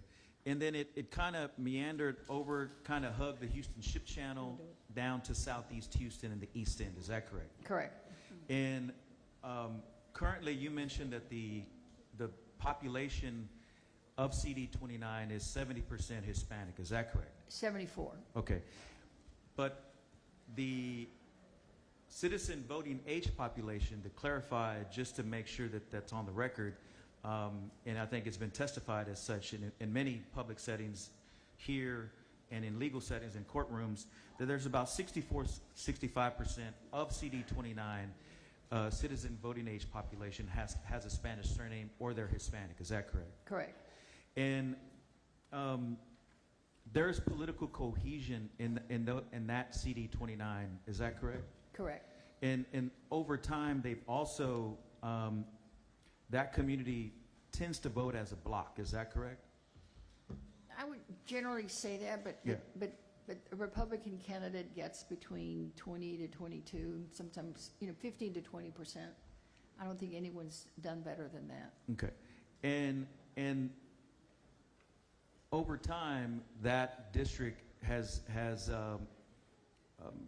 it's grown, but for the most part, it's been the northeast, East Harris County, southeast Houston, East Ends parts of Houston, and they've been pretty compact in there as a community of interest. Is that correct? Yes, as I said earlier, it's a lot common language, common culture, values. I mean, there's a true community of interest, not only between you know, Latinos in Houston, but Latinos in Galena Park and South Houston. I mean, there is a lot of pride and a lot of strong work ethic and a lot of, frankly, trusting government. And they, and that community is primarily, it's grown with our Central American brothers and sisters, but it's primarily still a Mexican-American community that have been here for generations. Is that correct? Many generations. Okay. And that community, actually, that community of that community, CD29 has elected you as their representative of choice. Is that correct? Correct. And just a note, I mean, you know, when I was elected together with Veronica Escobar from El Paso, we were the first Latinas to ever be elected to United States Congress from Texas. Okay. And one distinction that I'd like to also add, Congresswoman, and for the committee to be aware that in the creation of CD29, did that community of interest, who did they elect at the time? It was not a Latino. It was not a Latino. No, the districts are meant to give someone the opportunity Correct. to elect someone of their choice, and it's their choice. So, again, I was the first Latino, the first Hispanic elected in District 29. And then how long have you been in office as a member of Congress? This is my 7th year. Your 7th term. No, 7th year. Your 7th year. And prior to that, where did you serve? I served in the Texas State Senate. And then prior to that, I understand you were a county commissioner. I was the Harris County Commissioner. Okay. And you were the first Latina to be elected in that position, correct? First Hispanic, yes. Hispanic, period. And then you were also a city controller. I was elected citywide in the city of Houston back in the 80s. And then you were a municipal court judge, correct? Yes, I was a judge before that. And then you were, I understand, a social worker. Is that correct? Yes, sir. Okay. And I'm like a cat, have many lives. and I want to focus, particularly your story is compelling in that obviously you and Representative Escobar in El Paso were the first 2 Latinas, but your story has been emblematic of the district as well. Is that correct? Yes, sir. Okay. And the distinction in the creation of the district was that the district, that community of interest that was majority Hispanic, elected an Anglo-Democrat in that primary. Yes, sir. I, in fact, was in that race. I came out 3rd. Correct. But I kept trying. Yeah. I didn't give up. But regardless, that community, majority Hispanic, Mexican-American, they elected Gene Green for 20 plus years. 20 plus years, correct? That was their candidate of choice. Correct. And now you're their candidate of choice. And since we're talking about numbers, your district is a majority Hispanic opportunity district, correct? Correct. And I know we're talking about the power of Congress and the powerful forces in the White House. But to the average American, the average Texan, the average person that lives in CD 29, why does that matter? Why does it matter to the average family that's trying to put food on the table, to the average mother that's trying to get health care, to the average worker that's trying to get a job, maybe at the ship channel and doesn't have maybe adequate resources, or child care that we need? Why does it matter to those families? Well, it matters, especially in our district, because they want to elect someone who shares their values, shares their communities of interest, shares their culture, shares their language, and it makes a huge difference. I know it was pointed out to me when I was working on the investigation to the first missing and later, of course, discovered that she'd been murdered, Vanessa Guillen case. We always use as an example of her mother was able to come and speak directly to a member of Congress that was accessible, easy to get to, someone they could identify with, and sit down and talk in Spanish and hear her complaint, which was something the Army had never done. And it was, I who insisted that we go to Fort Hood and see what was going on. It's possible that someone who has not been able to share her values and her language and her culture and her being able to just sit down and put yourself in their shoes is just critical when you're doing constituent services. You shouldn't just brush it off and just say, oh, well, no, the Army said this and it's the Army. We can't question them. Or, oh, no, Social Security said you're not disabled, so that's it. Sorry. So I think it matters when it's someone who's committed to putting, people over politics and just fighting for them. People want us to be out there and fight for them, and I think that's what your candidate of choice will do. And you mentioned Vanessa Guillen, and for the panelists, I know those of us in Harris County know who she was, but who was she? Well, she was just she was a young soldier here from our neighborhood. As a result of redistricting, her family no longer lives in my district. They now live in Congressman Green's district, and that's another issue about why it's important for districts to stay together, because they had to go to Congressman Green and kind of not really start all over, because obviously she was already gone, but she was sexually assaulted. She was murdered and dismembered, and her remains were buried by a river there in the Fort Hood area. Initially, the Army was not being aggressive enough, in my view, in searching for her. They just considered her missing. So we really had to push and get the White House involved and others to make sure that they did the right thing and search for her. And then they discovered that she'd been murdered right there at Fort Hood. And Vanessa, born in the United States. Born in the United States. Was trying to serve her country. Serving her country. And all was she ever brutally wanted murdered. to do. Was brutally murdered. But as I understand it, her mother is from Mexico. Is that my understanding? Correct. And she came from a mixed status family. Is that correct? And many mixed status families live in CD20, not just in CD29, they live everywhere. Is that correct? Correct. So it would be important to have representation, not because maybe they look like you, but they at least share and can fight for their issues, and they can come to their member of Congress, Ms. Crockett, or Ms. Fletcher, or Mr. Al Green, because they at least have empathy to go to the DOD and fight for somebody that looks like Vanessa Guillen. Is that correct? Correct. Okay. Representative Fletcher, you have a district that's considered a coalition district. Is that correct?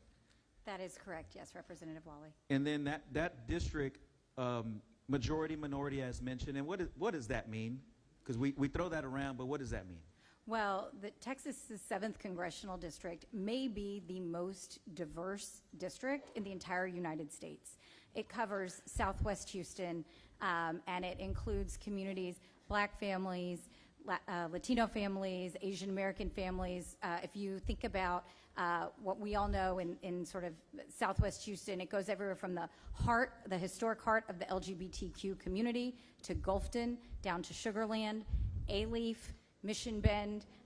We have the heart of the Jewish community in Meyerland. We have so many different communities that come together, that work together collaboratively, and so more than it's close to 65% of the citizen voting age population is non-white.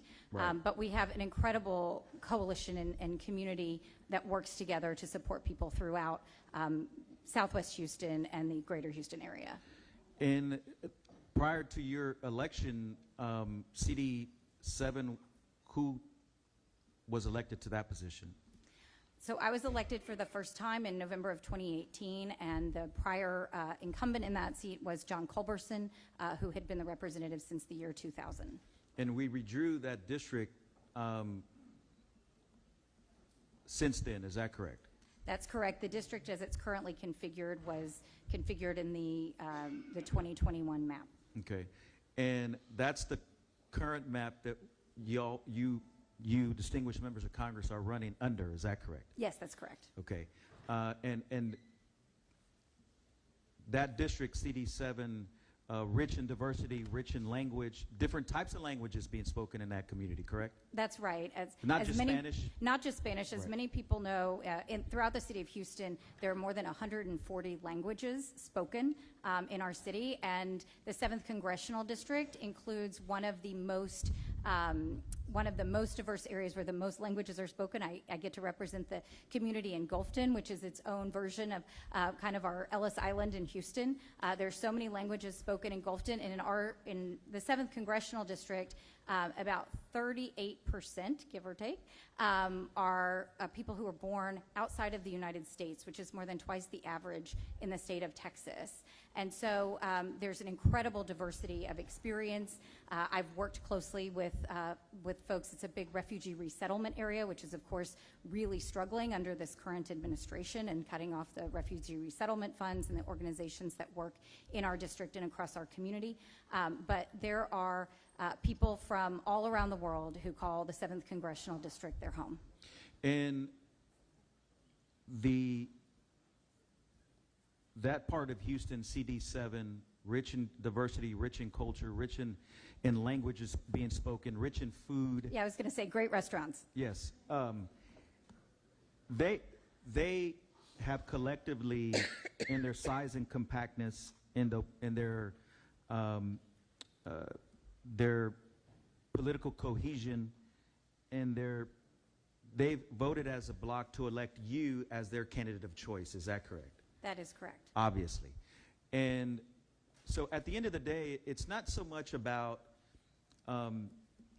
you individually as members of Congress. It's the people. That is exactly. People that have elected you as their candidate of choice. Is that correct? That is exactly right, Representative Wally, and I think it's the most important point that we can take away from these hearings. This is not about any particular member of Congress. It's about the voters. It is about the people we represent and giving them the opportunity to elect their candidate of choice and to have a real opportunity to do that.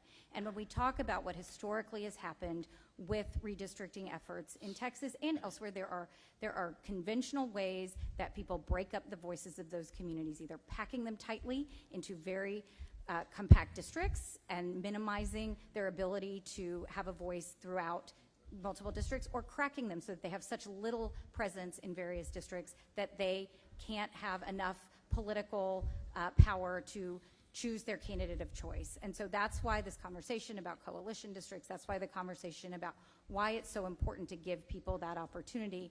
I believe, as Representative Crockett said, and in my original testimony, more than 60% of the population of this state is non-white, and yet the Anglo population determines about 65% of the congressional seats in Congress. And so it's very important not to further dilute these districts. And as I said, the 13 existing congressional districts under this map all have representatives who are elected by minority communities as their candidate of choice. It's not about the member, it is about the voters, and it is about the people choosing their representatives rather than politicians choosing their voters. And thank you.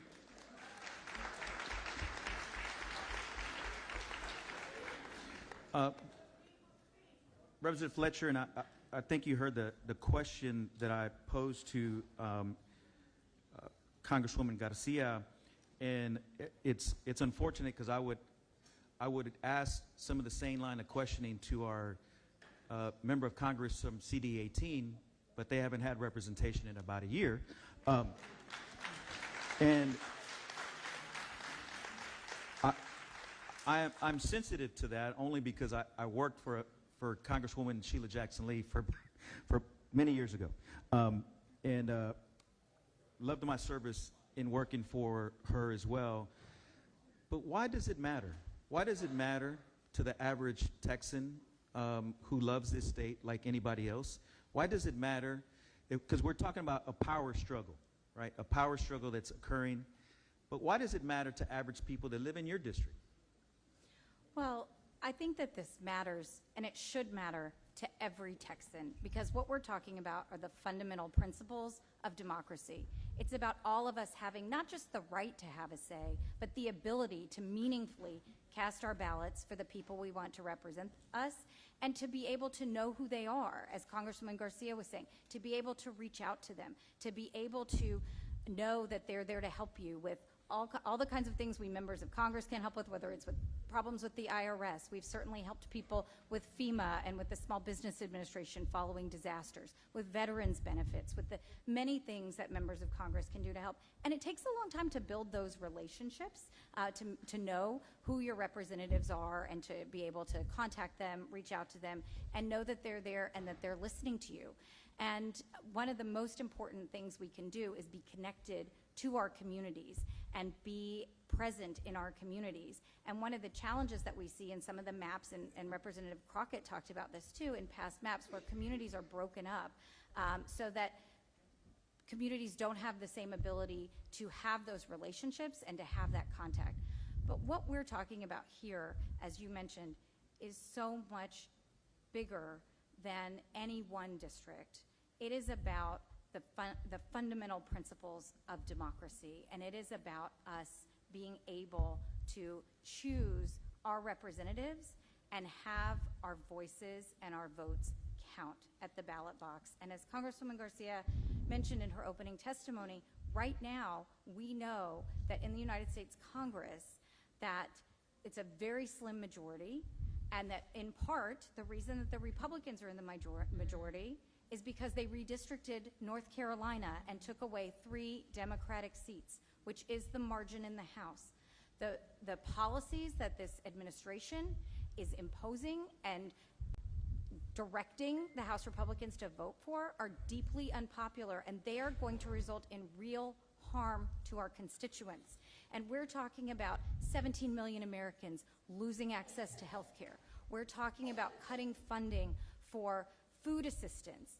People are going to be hungrier. People are going to be sicker because of the policies that this Congress is passing.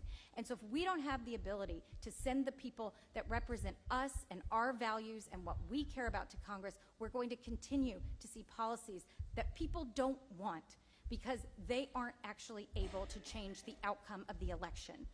We should all be accountable to the voters, and we shouldn't change the map and change the game and move the goalposts in the middle. We are in the middle of a congressional session that is going to go down in history as one of the most damaging to the American people. And we need to be able to respond at the ballot box next November and beyond. And this effort is about taking away our ability to do that. Representative,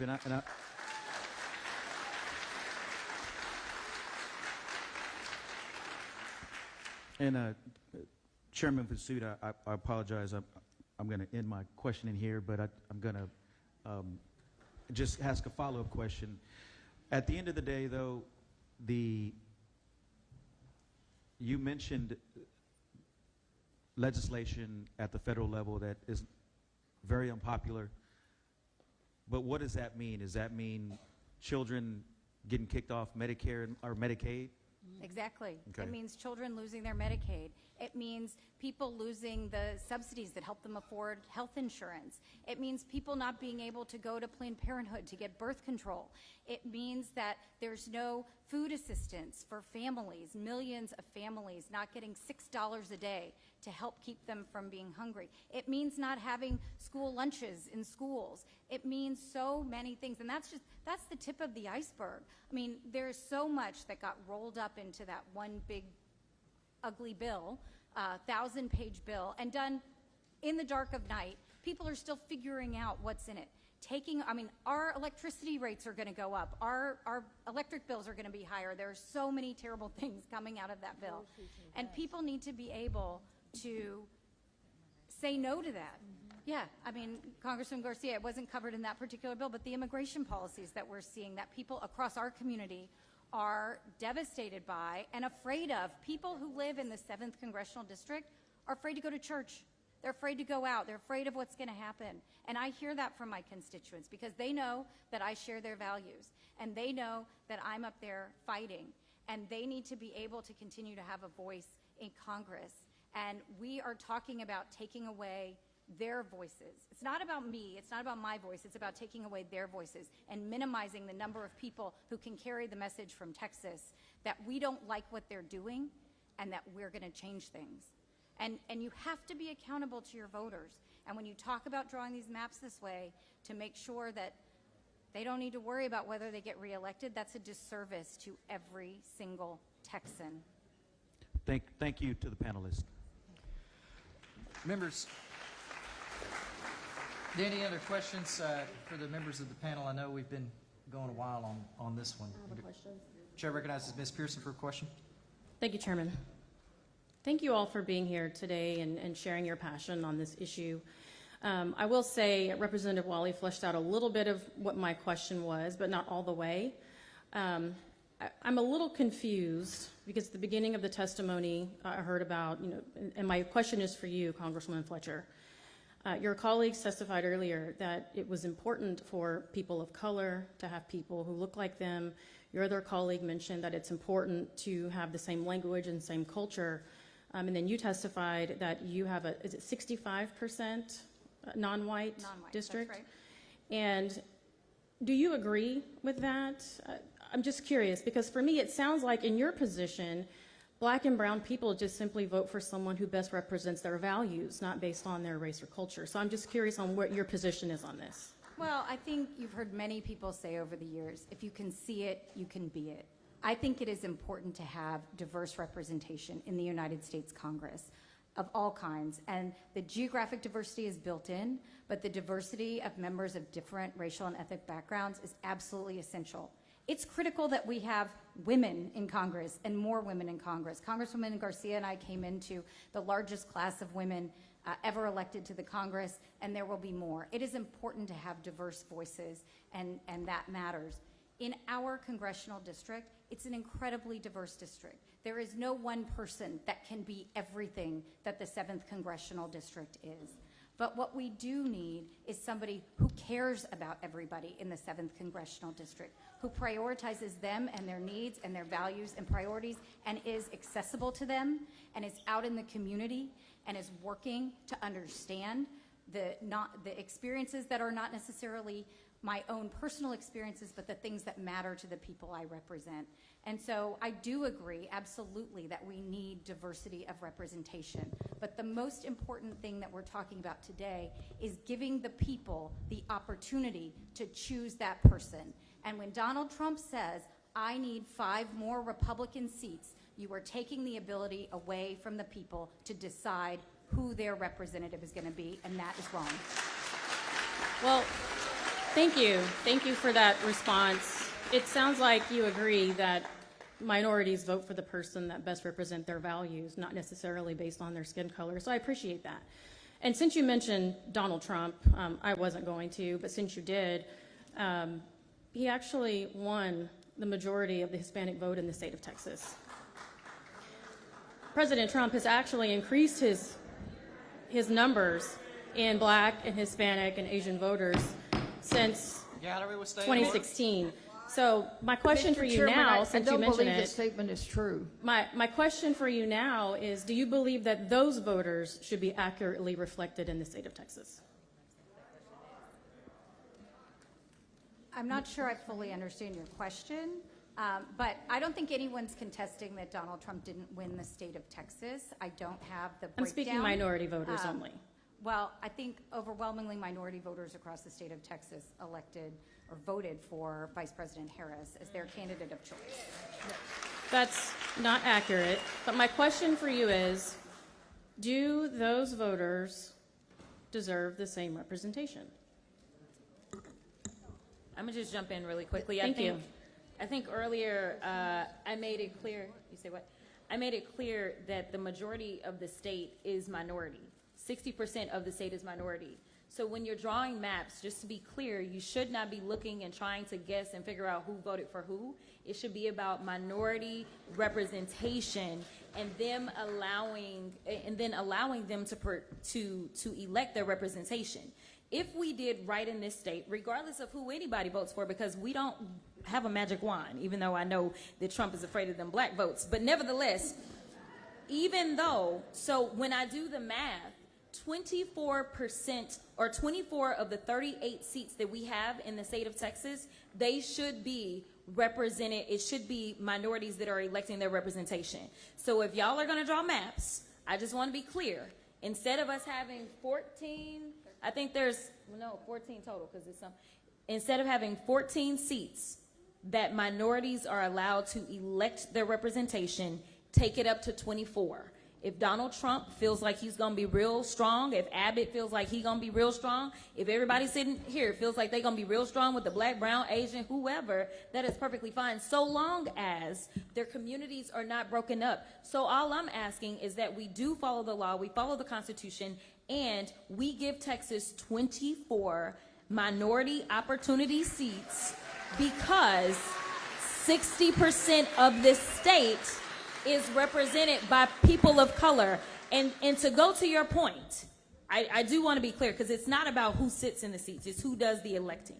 Right. One of those new seats, because we got 2 new seats in 2021, they both are Anglo majority districts, even though there was no Anglo majority that we got information about in the census. One of those seats elected a black man. The other seat elected a white man. One is a Republican, one is a Democrat. So I want to be clear that this is about race, because when we start to talk about the Voting Rights Act and we talk about Section 2, that is what it's about. It's about the state being reflective of the minority voices in that state. And when I'm talking minority, I am talking color. I don't care who they elect.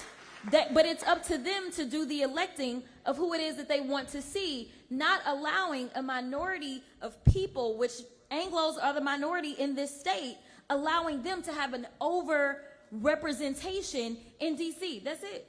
Well, I agree with you 100%. Let me just finish. Let me add. Well, I agree with you 100%. That is actually my point in asking the question, because we have a majority-minority district who did not elect a minority. So thank you for your answer. Let me add to that. We've been locked out of the system for so many years. Lack of representation of people of color. That is the intent of the Voting Rights Act.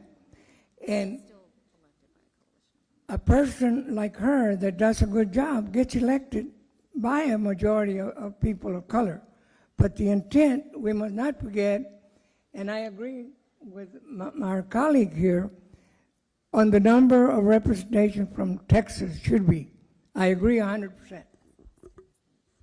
No, I just wanted to ask the representative what her source for the statement she made that the Latino population Unfortunately, majority. ma'am, questions only come from the dais. Okay, well, she asked the question of the panel, and I'm just responding. I guess she doesn't want to answer. Well, enough said.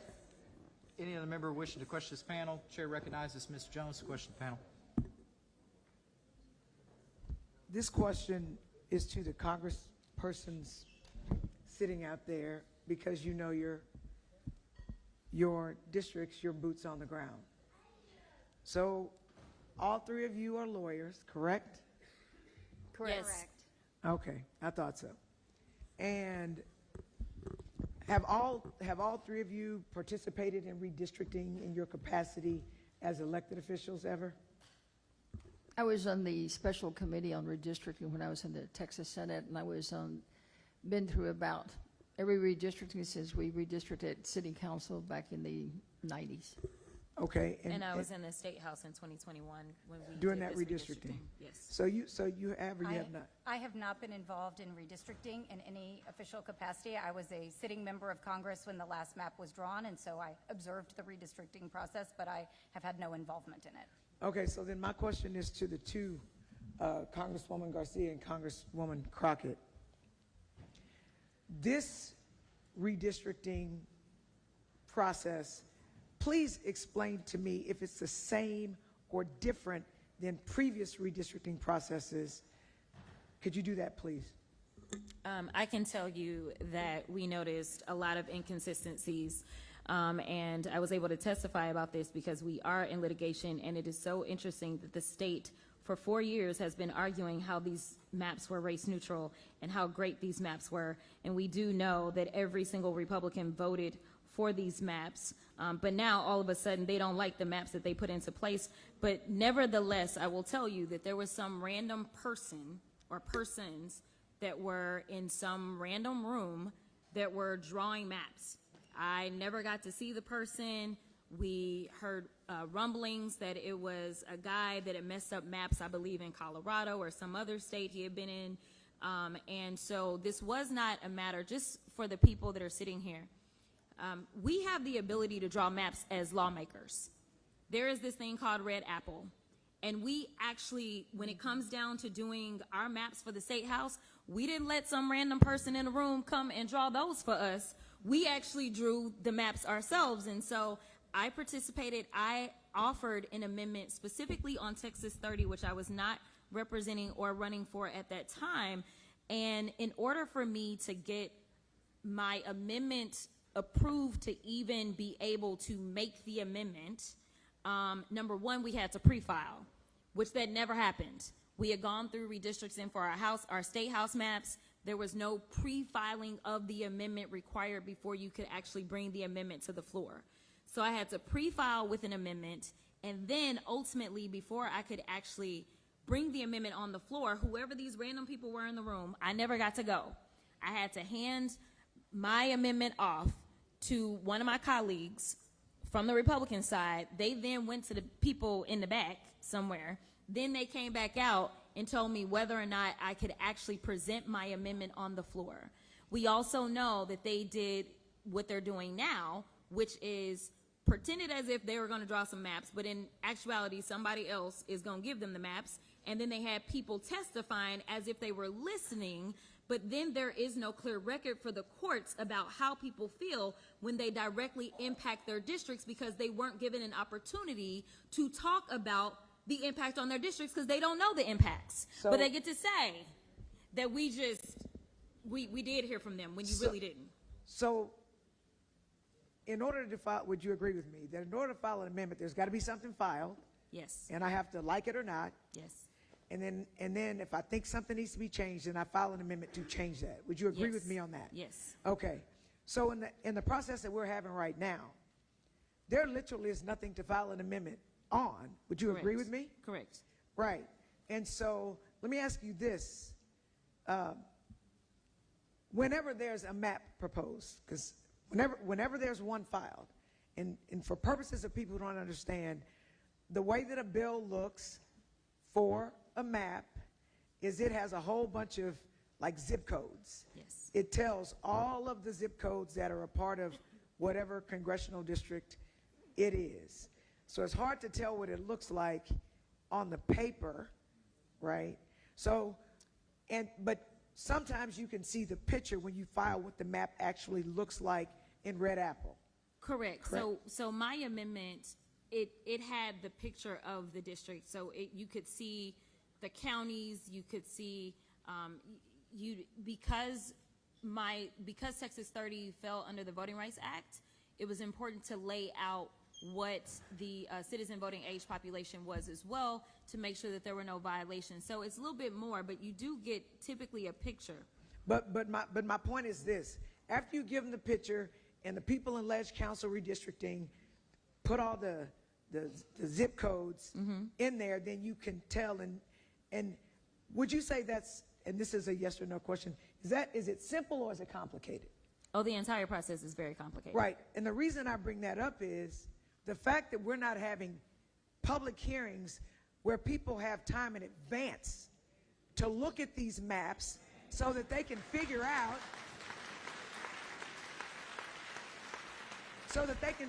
where all these zip codes are, to see how it affects them, is definitely a lack of transparency for the people that are fighting for their rights to stay together.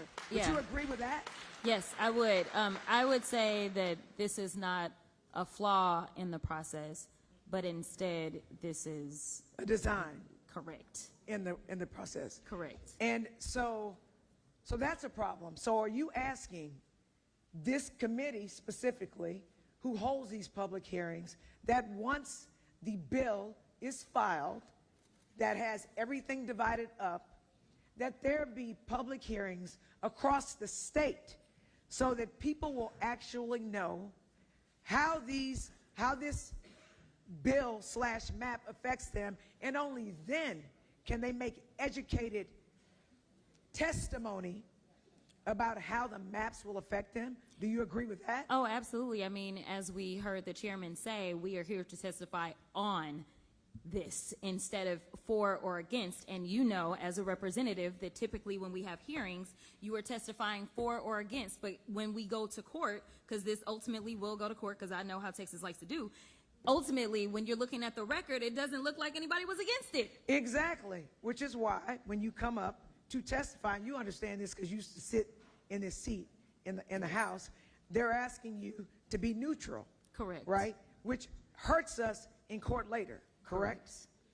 So are you asking, or you three Congress people asking that after the bill with whatever map is shoved down our throats is filed, are you asking for us to have hearings, public hearings, with time for us to evaluate and reflect and figure this out and talk to our constituents, to allow our constituents of Texas to come and testify about the specific harm or good that these maps or that this bill is going to do? Is that what you're asking? We're absolutely asking for that. Absolutely. And I'll tell you that as much time as they are spending during these field hearings without a map, they should absolutely invest even more time once they have the maps. So the idea that they're going to minimize the amount of time that people have to speak on this and actually do less when they have more is a problem, and that should be something seen as irregular in this process as well. And Representative, my experience, of course, was serving in the Senate, and we did do, during that period, we did 4 field hearings. And of course, the biggest flaw in this whole process is that we're letting the White House dictate and prepare the maps in some back room. We don't have a map. It's difficult to speak about an item that you haven't even seen. So that, I think, is probably the biggest flaw. And secondly, I think there should be robust field hearings, particularly in those districts that are going to be impacted. But keep in mind, 4 districts were named in the DOJ letter. But once you go in there, the domino effect of what other districts are impacted, because you move something here in Houston, it may create a movement somewhere in Fort Bend County or Galveston County. So it impacts all of us. So they should be robust. There's no reason why, in my mind, that you couldn't have had a field hearing in the Rio Grande Valley. It's a 5-county region with over 1 million people, really important to our economy. El Paso, even San Antonio doesn't get one. You know, what about the Port Arthur Beaumont folks? I think it's just a disservice to Texas that we're not allowing all Texans to be heard. And speaking of, because you talked about it before, communities that have similar experiences. Absolutely. Right? So we talked about that, and we talked about already why it's important to have someone who understands what you're going through. For example, for you, Congresswoman Garcia, and maybe everyone, because there are mixed status families everywhere, don't you think that in a, I'm trying to look at you as I speak. Don't you think that in a community, for example, if you have a mixed status family, right, and you have people actually going through the citizenship process, they have their documentation, right, and then that you be able to call a congressperson like you, Congresswoman, who is going to try to help you get your citizenship because you're trying to go through the lawful process, rather than have a congressperson, if they crack your community, that is actually trying to deport you or get your status in court dismissed. And by that I mean this. We had so many people didn't understand what was going on when President Trump was getting rid of all those immigration judges. But now we see he wanted an immigration system where they could dismiss the cases and literally create undocumented people because they no longer have a case where they're here documented. Don't you think your constituents are entitled to have someone like you who understands the struggles and who's going to try to help them get to a path to citizenship, as opposed to if they call their congressperson in a racially gerrymandered map that is going to try to deport them and break up their family? Is that an accurate concern? Well, of course, it's always been a concern, and regretfully, I have to tell you that we take many calls where people call us from another district who tell us that they called their member of Congress, but they were told over the phone that there's no one who speaks Spanish to really work with them, or who will tell them, well, we don't really handle those kind of cases, call Garcia in Houston. So we do get those kind of calls, and I say regrettably because it's shameful that those members aren't doing full constituent services, number one, but we have strict rules in Congress that I can only spend resources, time, and personnel within my district, which really limits some of the things that I can do. So I wish that there was more members of Congress that looked like me and did constituent services to everybody in English, Spanish, Vietnamese, whatever language. So it effectively disenfranchises people who don't look like you. And it makes them not have faith in government, not faith in the process of the system, when they can't even get a phone call returned. And I'll say this too, would this be accurate? The only way to create a majority Anglo district, right, when you have a majority of minorities, is to literally crack or split the majority minority. So what you'll have is you'll have urban areas where minorities flock to because they see discrimination against themselves in their little towns that they're from. And so they'll get black or brown or Hispanic or whatever minority you are, and they'll drive it all the way out to the rural areas that's majoritarily Anglo. Is that accurate? I think you're very close to accurate. Yes, ma'am. I'm sorry, say it again. I think you're pretty accurate. Right. I'm gonna say you spot on. That was one of the. That's what it is. That was one of the issues that existed with my district. Just to be clear. Okay. While my district's numbers remained the same, what they did was my neighbor Jake Elzy, who's CD6. Jake Elzy represented 3 counties. They ended up taking Jake Elzy's seat and making it about maybe 7 counties or so. But what they did over in Tarrant County was Tarrant County, in one city, Grand Prairie, they decided that Grand Prairie was getting a little too colorful for them to potentially maintain control over it. So what happened is this one city got split into 3. 1/3 came to me, 1/3 went to Elzy, 1/3 went to Burgess. And so they cracked that community of one city, and the next thing you know, they're paired up with people that have no idea of what their struggles are in Grand Prairie versus what they are dealing with in, say, farming areas of Texas. Right. So, and that's my last question. But what the point is that's how they're able to create majority Anglo districts. They crack the minority areas, and then they put a small number of minorities in a district with people who look nothing like them, and that's how they're able to hijack, to terrorize, to kidnap the United States Congress, and it's just right. It's just not right. Yeah. Thank you for explaining that. Thank you. And thank you, Representative Jones. I just wanted to say, people say for the record all the time, but this time truly for the record, I agree with my colleagues that we should absolutely have more hearings on the maps for precisely the reasons they just outlined. People need to see what a new map is going to do to their community and be able to come to all of you and talk about why it should or should not, and most likely should not happen based on the things that we've seen.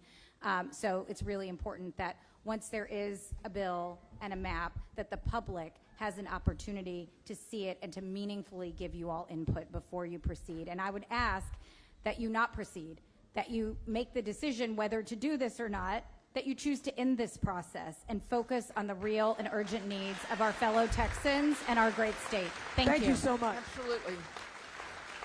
Members, Chair will show Representative Barbara Gervin Hawkins is present. She was actually present at 12:45. So, Barbara, good to have you. Any other questions for this panel? Hearing none, the panel is excused. Now, for all in Thank you, attendance... Mr. Chairman. You're welcome. The witness affirmation forms were printed, and individuals were able to sign those. The chair, though, didn't get an opportunity to announce that they were closed. So what we're going to do is we're going to stand at ease for about 5 minutes to give our precious court reporter a break here. And just to remind everybody, when we come back to, I'm going to close registration at that time, so that's your warning. So on that, the House Select Committee on Congressional Redistricting will stand at ease for 5 minutes.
Yeah, I saw him. Yeah.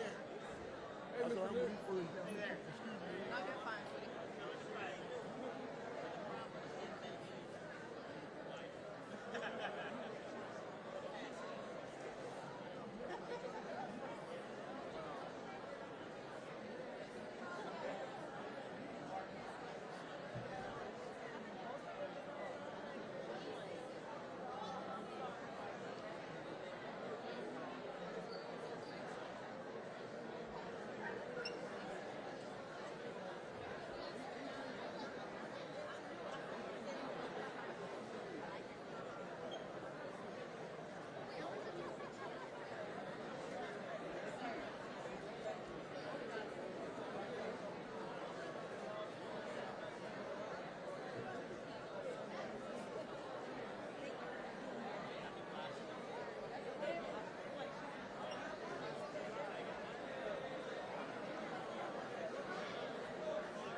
House Select Committee on Congressional Redistricting will come to order. And that's all right if it takes a little bit of time. The House Select... My audio on? The House Committee will come to order. Thank you, Dean Thompson. Please take your seats. We'll give you a little bit of time. And just so the record is clear... Come sit over here. I'm going to make sure everybody hears me. Just so the record is clear, anytime we take one of these breaks where we're standing at ease, that clock's not running. I just want you to know that. And just so you're aware as well, thank you, Speaker Moody, all the questions that we had at the very beginning, none of that counted towards the time at all. So that clock only runs when someone's testifying or answering questions up here at the front. All right? And just so the record's clear, we've only used an hour and 22 minutes, okay? So now, as the chair previously mentioned, the time for registration has been reached. Is anyone else in this room that is present wishing to register or testify that has not registered or testify? Chair hears none. Registration is closed. All right. Members, we have one more important announcement. Would Crystal Jordan... Is Crystal Jordan here? If Crystal Jordan could make her way into the room or up front, I have your credit card. Now, I'm a man of honor, and I am not going to use your credit card, but if you could come claim it, I would feel much better about myself. Either that or it's going to go to the police. So, if Crystal Jordan could come kindly pick up her credit card, and it is in the safekeeping of the chair right up here at the front. Now, with that, we're going to go back to our panelists here. Chair will call as our next panel Dr. Sergio Lara, Al Green, Nick Lampson, and Sasha Leggett. If you'll make your way up front. Now, Dr. Lara, we're going to have you go last because I need you to sign your witness affirmation form. I'm going to have them bring that to you. I haven't started the clock. And our next panel after this, so please be ready, is going to be Bishop James Dixon, Christian Menifee, and Augustin Pinedo. And I apologize if I messed up any of those names. With that, we're back on the clock. Chair calls Al Green. Chair shows you register to testify as Al Green on behalf of yourself on Congressional Redistricting Plan. Of course, you're the congressman for the 9th District of Texas. Is that correct, sir? It is. Please give us your testimony. Before I give my testimony, Mr. Chairman, I do have a document for the record. And we have passed those out for you, Congressman. Well, thank you very much. Mr. Chairman, by way of further introduction, I am Al Green, a liberated Democrat, unbought, unbossed, and unafraid. And I stand and sit here today because the Dean is correct. The Attorney General of the United States, by command of the President of the United States, has indicated in a letter, and I shall just read one sentence. It says, if the state of Texas fails to rectify the racial gerrymandering of Texas 9, Texas 18, Texas 29, and 33, the Attorney General reserves a right to seek legal action against the state, including without limitation under the 14th Amendment. Literally, the state has been ordered to do what we're doing by the AG. I'm not sure that order has to be fulfilled. But in so doing, the Attorney General has singled out 4 congressional districts, all of whom are represented by people of color.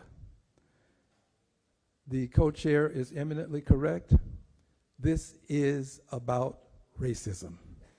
It is about people of color being denied the opportunity to have representation. I know there's some question now as to why people have to have people of color. Because I've walked the neighborhood, government of the people.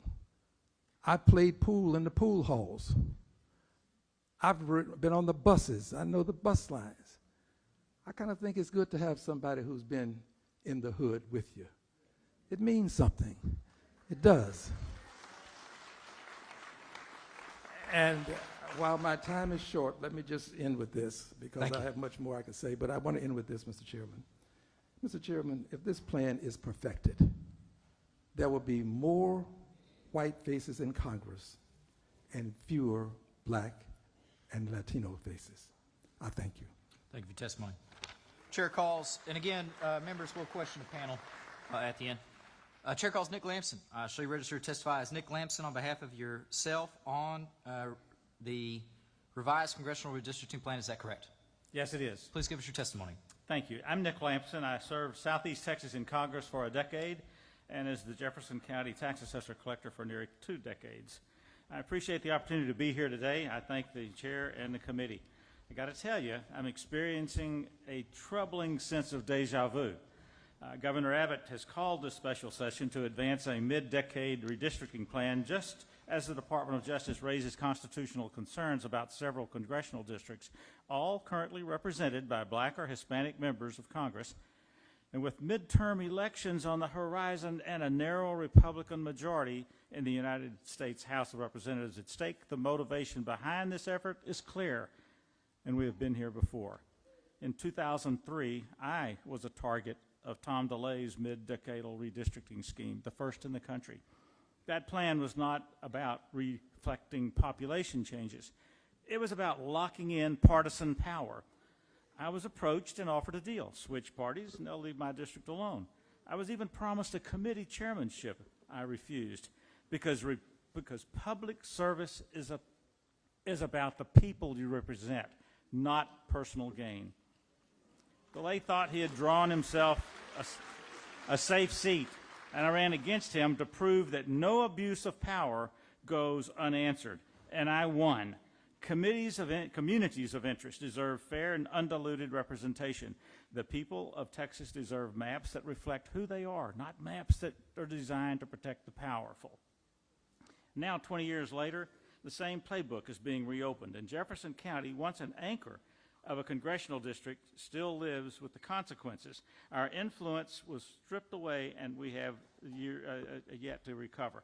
This is not just about redistricting. It is about equity, accountability, and whether Texans choose their representatives or politicians continue choosing their voters.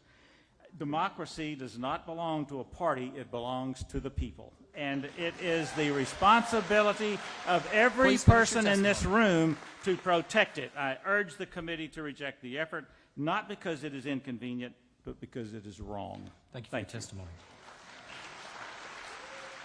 The chair recognizes Sasha Leggett. I shall you register to testify as Sasha Leggett on behalf of Harris County Commissioner Rodney Ellis on the revised congressional redistricting plan. Is that correct? Yes, sir. Please give us your testimony. Chairman, members, my name is Sasha Leggett, and I am here to read a statement on behalf of Harris County Commissioner Rodney Ellis. I've been in this fight before. In 2003, I broke quorum and left the state to stop discriminatory redistricting maps from becoming law. The media called me a father in exile. I spent a month away from my family after my youngest daughter was born because I believed Texans deserved fair representation. And now we are here again, but this time it's worse. This isn't about redrawing maps. It's about erasing progress, about dismantling the Constitution and destroying what remains of the Voting Rights Act. Let's be honest. This process is designed to break apart multiracial coalition districts, undermine black and Latino voting power, and concentrate control in the hands of a small political minority. Texans of all backgrounds have built power together across race, region, and party, but instead of honoring that process, it punishes it. These maps being drawn are not to represent the people, but to insulate a shrinking group of politicians from accountability. And make no mistake, this is a political operation, a top-down strategy driven by Donald Trump and his allies to rig the rules, silence opposition, and turn racial discrimination into law. Even the process itself shows the intent, limiting hearings, cutting people off early, and no in-person access in Austin. Nearly a quarter of Texans don't have internet, and they're being shut out. Let's not forget this. Nothing has even been filed. Texans are being asked to testify on something we can't see, we can't review, and we can't trust. This is not representative government. It's a coordinated assault on our democracy, and we will fight it. Thank you. Thank you for your testimony. Chair, and if members of the audience could please withhold your replies just because it takes a little bit longer than for me to announce the next witness. I want to be as efficient as we can. Chair calls Dr. Sergio Lira on behalf of the Greater Houston LULAC on the revised congressional redistricting plan. That's your registration, is that correct? That is correct, and also I'm the chair of LULAC Redistricting Task Force that was created after the 2020 census.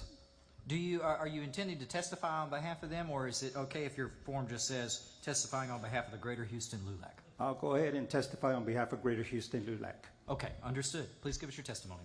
Yes, it's called the Courage to Care. I'm asking all the Republican colleagues to have the courage to care, and let me explain why. Because the population boom in Texas in 2020, according to AI and Google, was 95% folks of color, mostly Latinos, Asian Americans, and African Americans. This population growth, as you know, was rightfully every census and population growth, we asked for new congressional seats. This is democracy. However, a majority-minority district was not created. In fact, as we know, 2 congressional districts were Republicans. But I want you to know that the Latino economic force that's happening in our state contributes $582 billion to the economy. I know that your heart is in the right place to do the right thing. And I know you want to ensure fair representations to everyone in your district. And you have voted for the previous map that was considered race neutral. But you were elected to serve all constituents, and Latinos are now the majority in many areas, and in particular these 4 districts. But I want you to know that Latinos live in your community. Latinos attend your church. Latinos go to your schools. Latinos build your homes. Latinos are actually the essential workers in this building, and they need representation. Do not vote for the mid-decade redistricting map. Let me tell you why. It's a dangerous precedent. It will cause a snowball effect where, in fact, Democrats may do the same thing in the blue states, and in reality, we're all lose. Let's focus on saving lives. Let's focus on flood litigation. Let's focus on the THC legislations to no longer hurt and harm young children. What's more at stake here is the lives, whether you're red or blue, but we have to save lives and do what's right and have the courage to care. And let's keep things as they are. Thank you. Thank you for your testimony. Members, any questions for the members of this panel? The chair recognizes Mr. Manuel to a question of witnesses. Thank you. Mr. Lamson, we're from the same area, and we have a very different demographic than most people. We are really mid-sized rural, and we're often grouped in with Harris County when it comes to health care access. Can you tell me what has been the consequences of not just Jefferson County, but Orange and Hardin and those other East Texas places that we used to have districts where we had things more aligned in, what that's done to our rural hospitals, to women trying to give birth, for people who need health care access when we had those districts of interest split in 2? It was a true community of interest. Community of interest. We had primarily interests in coastal issues, industrial and agricultural. The district ran before it turned to District 9, where Allie is now. That district ran down the coastline for a little over 100 miles. There were a lot of issues that were very specific to that area. The main one, the deepening and widening of the Sabine-Neches Ship Channel. We had worked, my predecessor, Jack Brooks, not the immediate predecessor, Steve Stockman, but Brooks worked for years trying to prepare the continuation of the development of that ship channel. I picked it up, was on the Transportation Committee, had won support from members of Congress all over the country to be able to move those activities forward. And in 2001, we built the most important piece of it, which is a saltwater barrier. Because as the channel gets deeper, salt water comes in, would run up and could potentially kill off the Davy Crockett Forest to the north and other environmental impacts. That $53 million project was completed, and we were set to do the others. So the redistricting then set that economic development project back by at least 20 to 25 years. It has just been put back on the list of the Corps of Engineers for activity. That kind of chaos. The community of interest that we were attached to, Northern Beaumont was attached to North Houston, a white-collar retail district. I won't say a word about the negative word about the member that took over the activity in that district when I left. He is a good person, but he had a whole different focus. I can't say he didn't care about the Neches River, but he was not there to understand what the problems and the needs and the concerns of industry, which is the economic driver of the entire of East Texas, including Orange County. It was a major problem for us. And because you touched on this, the way that we were trying to improve our area was to make sure that we didn't get the flooding that was happening from anywhere else that was northern to us in Texas. But it was also helping, unless I'm wrong, it was helping cities like Houston and Dallas where they wouldn't have so much flooding, because what would happen is we had done all the work for all of the water to come down faster, but without flooding our area as well, and a lot of that stopped, unless I'm incorrect on that one. It takes a community. People have to work together. Unity is required. And yes, the things that we were doing in the 9th Congressional District worked very closely with the folks, the old 9th, worked very closely with the people here in Houston. The 9th District had the southeastern portion of Harris County in it at the time. You're correct. There are many, many issues that affect it. I now work for a hospital system. That hospital will be impacted because of decisions that are going to be coming out of the Congress over the next several months. One of our major demands were a rural critical access hospital in the middle of a rice field. And if it goes down, most of our patients are Medicaid patients, and if that goes into effect in the manner in which we think it will, it very likely could drive this company into bankruptcy, which is what we took it from 11 years ago.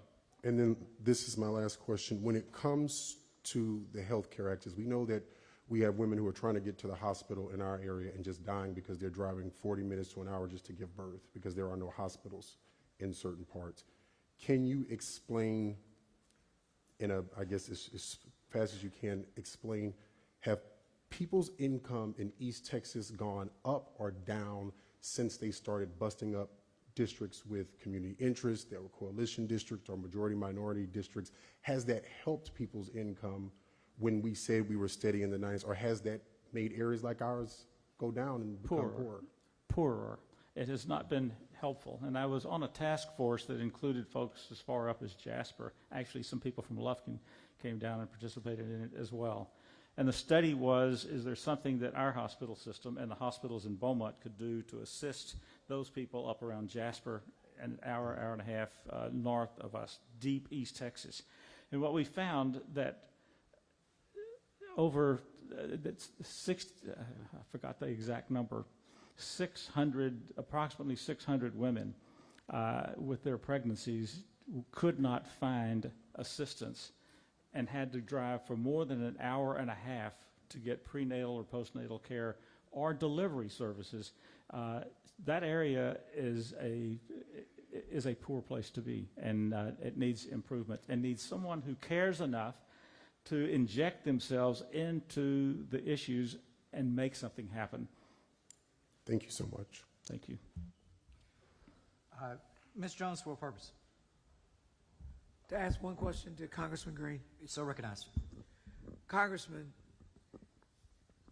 can you tell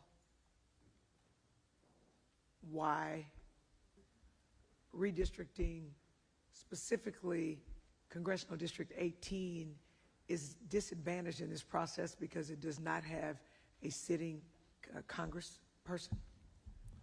Thank you for the question. Let me start with this. District 18 has made a difference. And when we had the vote on this big, ugly steal of a bill, it passed by one vote. One vote. If the 18th congressional district had been represented, it would not have passed with those votes. And the 18th is important because Jackson Lee and I were partners. We worked together. She did casework. If you had a problem and you were a veteran, she would take up your cause. If you were a person who was undocumented and out of the country, she would try to get you back if the law permitted. If you were a person who literally had no air in your home and you needed air conditioning, she would help find it for you. She went above and beyond the call of duty. This means something to people. But let's not forget Sylvester Turner.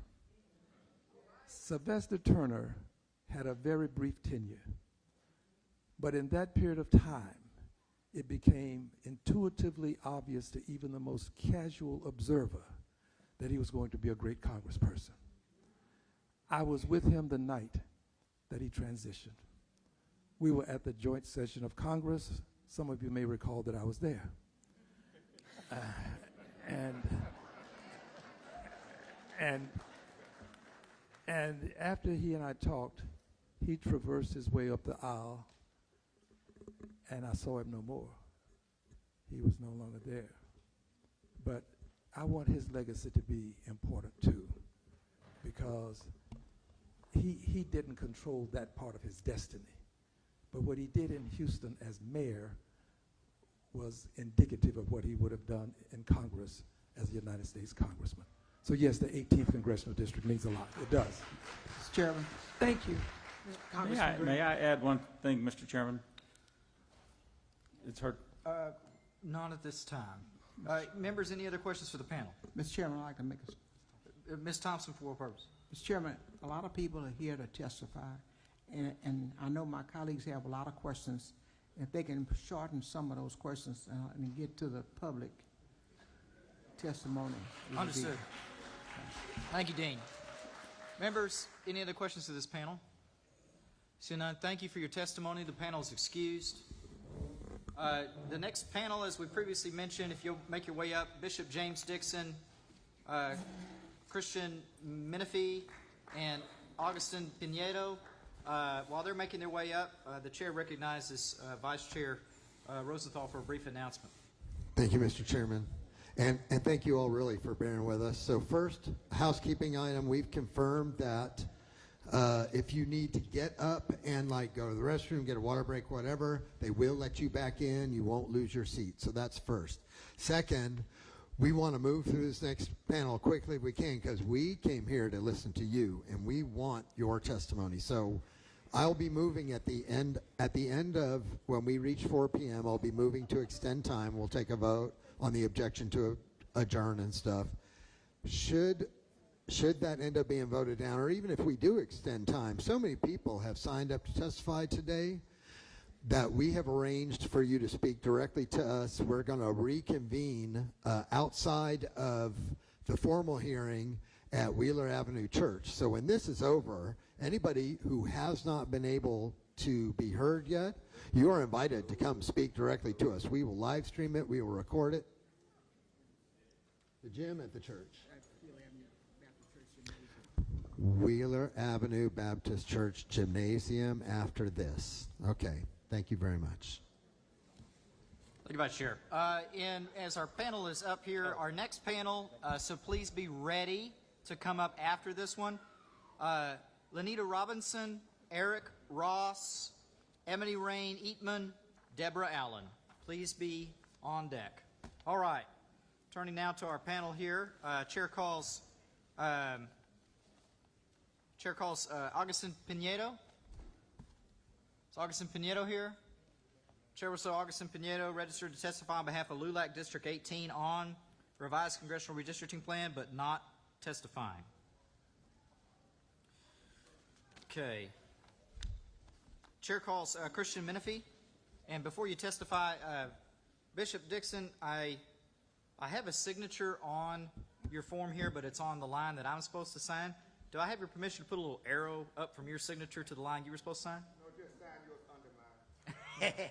There we go. Got it. You got it. Thank you, Bishop. Mr. Menifee, I show you registered to testify. It's Christian Menifee on behalf of yourself on revised congressional redistricting plan. Is that correct? That's correct. Please give us your testimony. Good afternoon. I'm Christian Menifee, and I'm here in the protection and defense of the districts that were named, the minority, the black and brown districts that were named by the Trump DOJ to try to steal their political power. I'm here to say enough is enough. Do not steal the political power of these districts. Now, I live in the 18th Congressional District, and the folks who live there know that historically, the reason that that district is what we've known it to come to be is because of the severe racism that existed in this country. Black folks in this country couldn't register to vote, couldn't vote, and if they did, they faced violence, and in some instances, even worse. But despite that, we know that over time, just because time has passed, that doesn't mean that that racism has gone away. You got redlining. You got blocking people's access to Capitol. And over time, you've seen that the relics of that racism still exist today. That's why if you go throughout the 18th Congressional District, you'll see food deserts. That's why there are communities in the 18th Congressional District that have 9 or 10 concrete batch plants in a mile of a single community.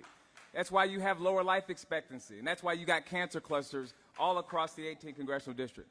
Now, despite all that, the governor in the state of Texas has targeted this district. When we lost our Congressman Sylvester Turner, the law says that the governor's supposed to call the special election immediately, but he set it for November so that people in this district are going to go more than a year without congressional representation. That means that when there are votes on the floor, nobody's there to vote for our district. That means that when immigrants and veterans need their cases worked, nobody's here to do that work. That means that when SNAP benefits and Medicaid are cut, there is no voice for this district. I'm here to say enough is enough.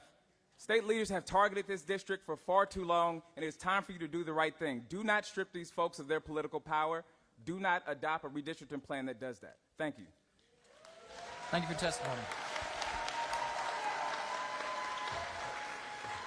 Chair calls Bishop Dixon.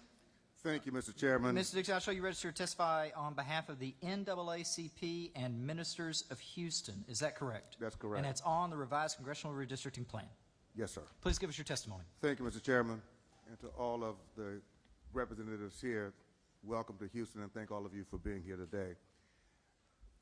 I represent the Houston NAACP, and I'm also privileged to speak for the state NAACP, along with, of course, pastors across the city of Houston and the Community of Faith Church, which has been in District 18 long before it was a district. Our church is 150 years old, founded by the formerly enslaved Reverend Jack Yates, for whom the area high school is named, who helped purchase Emancipation Park in District 18.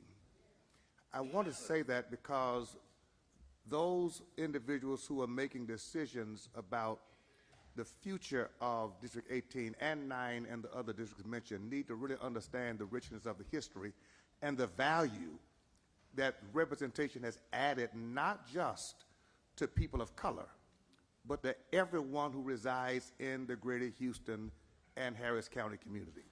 That's very important.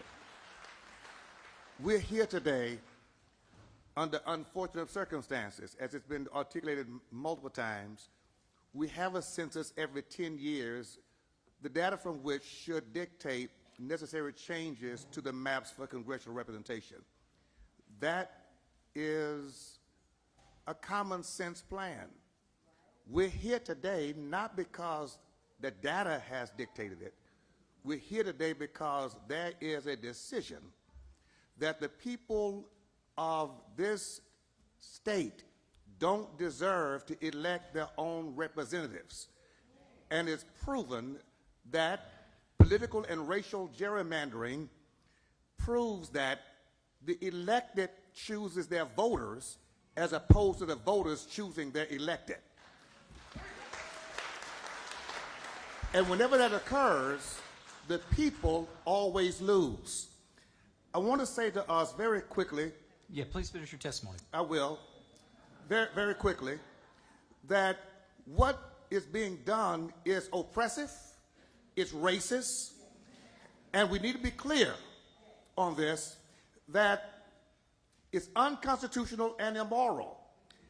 And speaking as a prophet, the Word of God says in Zechariah chapter 9, chapter 7, when you oppress God's people and your hearts are too hard to change, the wrath of God will come. This is a warning to Texas. Don't play with God's poor, oppressed people, taking their insurance, their Medicare, and their health care, because there is a God who's bigger than anyone in the White House, the Texas Senate, or the Congress, and judgment shall come. Thank you for your testimony. Members, gallery come to order. Members, questions for the panel. Chair recognizes Mr. Manuel, question panel. Mr. Menifee, I know that you're a county official. I have one question about CD 18 because I brought this up before. How long has Congressional District 18 been without representation? And what have been the implications on the county by not having representation, even though apparently we just need to get a map done and redistrict right now because the governor gave us 2.5 weeks and said, let's get it done? The late Congressman Sylvester Turner passed away on March the 5th. And an important point here is, under the law, the governor is supposed to call the election as soon as practicable. Now, there have been Republican districts, Philemon Vela in 2022, right? When that district became vacant, Governor Abbott called the election to take place in June. And one of the reasons that he gave when he did so in the proclamation was because hurricane season was approaching and people need access to their federal representative to get resources from FEMA into their communities, right? This is the governor of Texas speaking. That same governor then looked at the black and brown folk in the 18th congressional district and said, you get November, you don't get June. So we're going to go more than a year without congressional representation. When that's happening, I'll tell you right now, back when Congresswoman Sheila Jackson Lee was in office, if there was a hurricane that happened, she was on the phone with the county working with FEMA to get resources back into the community. That's what's missing right now, is we don't have an advocate who can get those resources directly into our community. And we don't have people who are in place right now to handle new veterans cases, new immigrant cases. And of course, we don't have a vote. It's a major, major impact to our communities, and it's completely inhumane that the governor did it, and he gave a nonsense reason when he did it. He said it was a problem with the county's elections. And everybody sitting in this room knows that Tanisha Hudspeth is doing a fantastic job running our elections. Ms. Gervin-Hawkins, for a purpose. Quick question, Bishop Dixon. You're so recognized. I'd like for you to repeat those 4 things so my colleagues can understand. This is serious business. Serious business. And we do not need someone in D.C. in the White House putting their arm in Texas and destroying and dividing our community. What are those 4 things you just said? We're dealing with oppressing poor people, taking their health care. This is Medicaid, this is SNAP. Oppressing our seniors. This is life and death. And when you take away people's health care, their food, oppress the poor, God always responds on behalf of the oppressed. And listen, Texas is about to practice politician politics to enact and legalize politician policies in order to disenfranchise people that some folk think belong back on the plantation. We need to understand that this is against the laws of God and not just the laws of the legislature. It's a higher law than that. And I'm asking every Texan, black, white, brown, Democrat, Republican, if you say you love God, you love people, you've got to love the right people right now and enact the right policies, or your name will be guilty of the blood that it will cost. Thank you, Bishop Dixon. Mr. Chairman, Dean Thompson, for a purpose. I'd like to ask Mr. Menifee a question. You're so recognized. Mr. Menifee, if I live in the 18th congressional district, are there not cancer clusters there that's not being taken care of? That's right. Are there not being concrete batching plants? We have over 300 batching plants in that area that people are inundated with. Isn't that also a problem there? Yes, there is. And there have also been other EPA problems that impact the health and safety, not only of the people, but all of the people that live within that geographical area that are impacted. That's 100% right. When Congresswoman Sheila Jackson Lee was in office, she was one of the people who was at the table that got the EPA into Fifth Ward to start doing additional testing to address the cancer clusters. When we at the county filed a lawsuit against the state over its failure to regulate concrete batch plants in black and brown neighborhoods, it was Congresswoman Sheila Jackson Lee who helped get the EPA involved to get the TCQ to change the rules. Time after time after time, you've seen that having a fierce advocate in Congress who is focused on environmental justice can really move the needle for people. But right now, folks are dying without a voice. Folks are sick without a voice because the governor decided to play politics with a seat, but he's playing politics with these people's lives. And we've been denied a representation. No representation right now. Thank you. Members, any other questions for the members of this panel? Hearing none, thank you for your testimony. This panel is excused. Chair calls Lanita Robinson, Eric Ross, Ebony Rain Eatman, and Deborah Allen for our next panel. The panel after that, please be ready. Mary Ham, Angela Robin Anderson, Patricia Garris, and Maritza Wong. Please be ready. All right. Chair calls Lanita Robinson.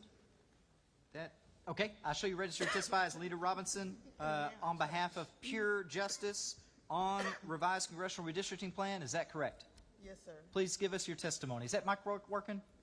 Is it working? There, if you just make sure you talk right into it. Thank you very much. Let me get right into it. Good afternoon, honorable chairs and committee members. My name is Lanita Robinson, and I am proudly representing Pure Justice, a grassroots organization committed to economic justice, racial justice, and criminal justice reform.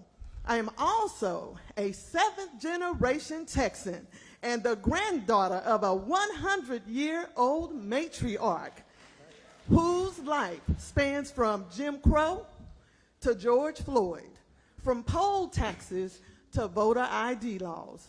The mid-decade redistricting effort is not about population shifts or court mandates.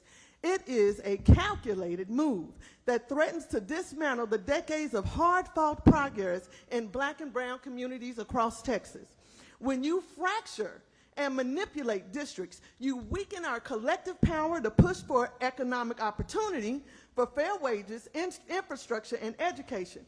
You undercut racial justice by silencing the very voices that continue to call out discrimination in healthcare, housing, and policing.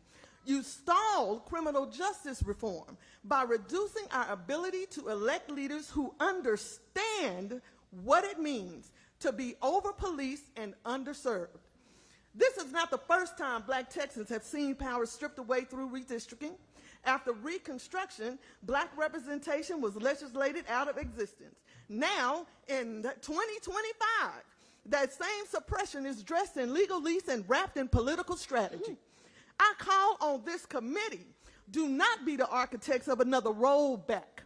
Protect the democratic rights of Texans, not just those with wealth and influence, but those whose voices have historically been ignored. Let me close with the words of Fannie Lou Hamer, a woman who never stopped demanding justice in the face of politics. Nobody's free until we're all free. Let's not allow the maps to become another tool of injustice. Let's make a blueprint for equity. Thank you for your time. Y'all have a blessed day. Thank you for your testimony. Chair calls Eric Ross. Shall you register to testify as Eric Ross on behalf of yourself on revised congressional redistricting plan? Is that correct? Yes, that's correct. Please give us your testimony. Good afternoon, Good afternoon, honorable committee members. My name is Eric Ross from Congressional District 18. I'd like to take a moment of silence to remember the children and families affected by the recent floods in Central Texas. The United States is a republic, not a democracy. But the DOJ and the current administration's pressure on our governor to withdraw districts mid-decade threatens our constitutional foundation. Our founders created a republic where authority flows from the people's concern, res publica, through carefully designed institutions, not raw majority rule. They feared temporary, imprudent majorities, trampling minority rights, and created checks and balances to prevent exactly what we're witnessing. As the late Congresswoman Sheila Jackson Lee once declared, this is outrage when districts lose their communities. Her words ring true today. This manipulation violates both Republican principles and constitutional law. This mid-decade power grab represents everything our system was designed to prevent. A narrow majority using temporary power to permanently rig elections. Madison warned of this in the Federalist 10. Factions tyrannizing through manipulation, through persuasion. To conservatives, true republicanism protects minority rights and prevents hasty majorities from dominating. Fair redistricting upholds constitutional safeguards. To progressives, our republic's anti-majoritarian features protect vulnerable communities from political manipulation. To all Texans, we're witnessing the abuse of power our fathers most feared. Federal politicians compelling states to rig elections for partisan advantage. Scripture reminds us, learn to do right, seek justice, defend the oppressed, Isaiah 1:17. Our Republican system works through deliberation and broad consensus, not backroom deals predetermining outcomes. When districts are rigged, we lose competitive elections that make representatives accountable to all constituents. Please finish your Geographic, testimony. cultural, and economic diversity strengthens our republic. Gerrymandering destroys it by silencing voices and predetermining results. Thank you Stand for your against the testimony. assault on Republican institutions, reject federal pressure, draw fair districts, allowing democratic input within our constitutional framework. God bless Texas, and God bless these United States of America. Thank you for your testimony. Chair calls Ebony Rain Eatman. Present. Show you registered to testify as Ebony Rain Eatman on behalf of yourself on revised congressional redistricting plan. Is that correct? That is correct. Please give us your testimony. Thank you all so much for the opportunity. Once again, my name is Ebony Rain Eatman. I failed to mention this last time, but I am one of the many candidates that are running for the congressional 18th district. But I want to bring attention to this moment. Representative Wu, Wale, and Turner expressed that we are all unclear why we're here in this particular process at this time, but the answer is very evident. This administration is currently being bullied into breaking procedure to appease a fascist. Growing up, I was taught that giving into a bully doesn't stop them from tormenting you, it makes you an easier target. Your actions reflect a government that does not understand what its true power is and where it comes from, so let me help you understand where it comes from. Your power comes from the consent of the governed, not from threats of force. We are not scared of a fascist man-child, so why are you? Your mandate shouldn't come from a felonious self-appointed king, but from us, and we did not ask for this. We, the people, demand that you remove this agenda from the special session and disregard the president's blatant attempt to rig our democracy. Last time I spoke to you, I begged you to get a spine. This time, I'm echoing a warning from my colleague Isaiah Martin when he mentioned in his Thursday's remark before he was unceremoniously removed from his speaking podium. History will not remember you kindly if you don't stand up for Texans. Fight like a Texan. Fight back. And there is no reason why this government has to kowtow once again to a felonious, self-appointed king who has no intention of meeting the needs of Texans. His one resource is to say that he can live and rule according to what the real people need. But the real people have been telling you for the last 72 hours, we did not want this. We did not want this. We did not ask for this. We asked for help in Kerr County. We asked for representation in District 18. We asked for leaders, our neighbors, to take our words and represent us and fight for us, not just in the state, but in the United States of America. And you are blatantly disregarding our needs because you're scared of a bully. Thank you for your testimony. I yield my time. Chair calls. Come to order. Chair calls Deborah Allen. Shall you register to testify as Deborah Allen on behalf of yourself on revised congressional redistricting plan? Is that correct? That's correct. Please give us your testimony. My name is Deborah Allen. I am not a D, an E, or an I. I'm a human being. I live in the cancer cluster. I'm a senior citizen. I live in Northeast Houston, and I'm a member of the National Black Women Making a Difference. But what I don't understand is when you do these redistricting hearings, and I testified at the last hearing, so I'm confused as to why I'm back here again, asking you to do the same thing again.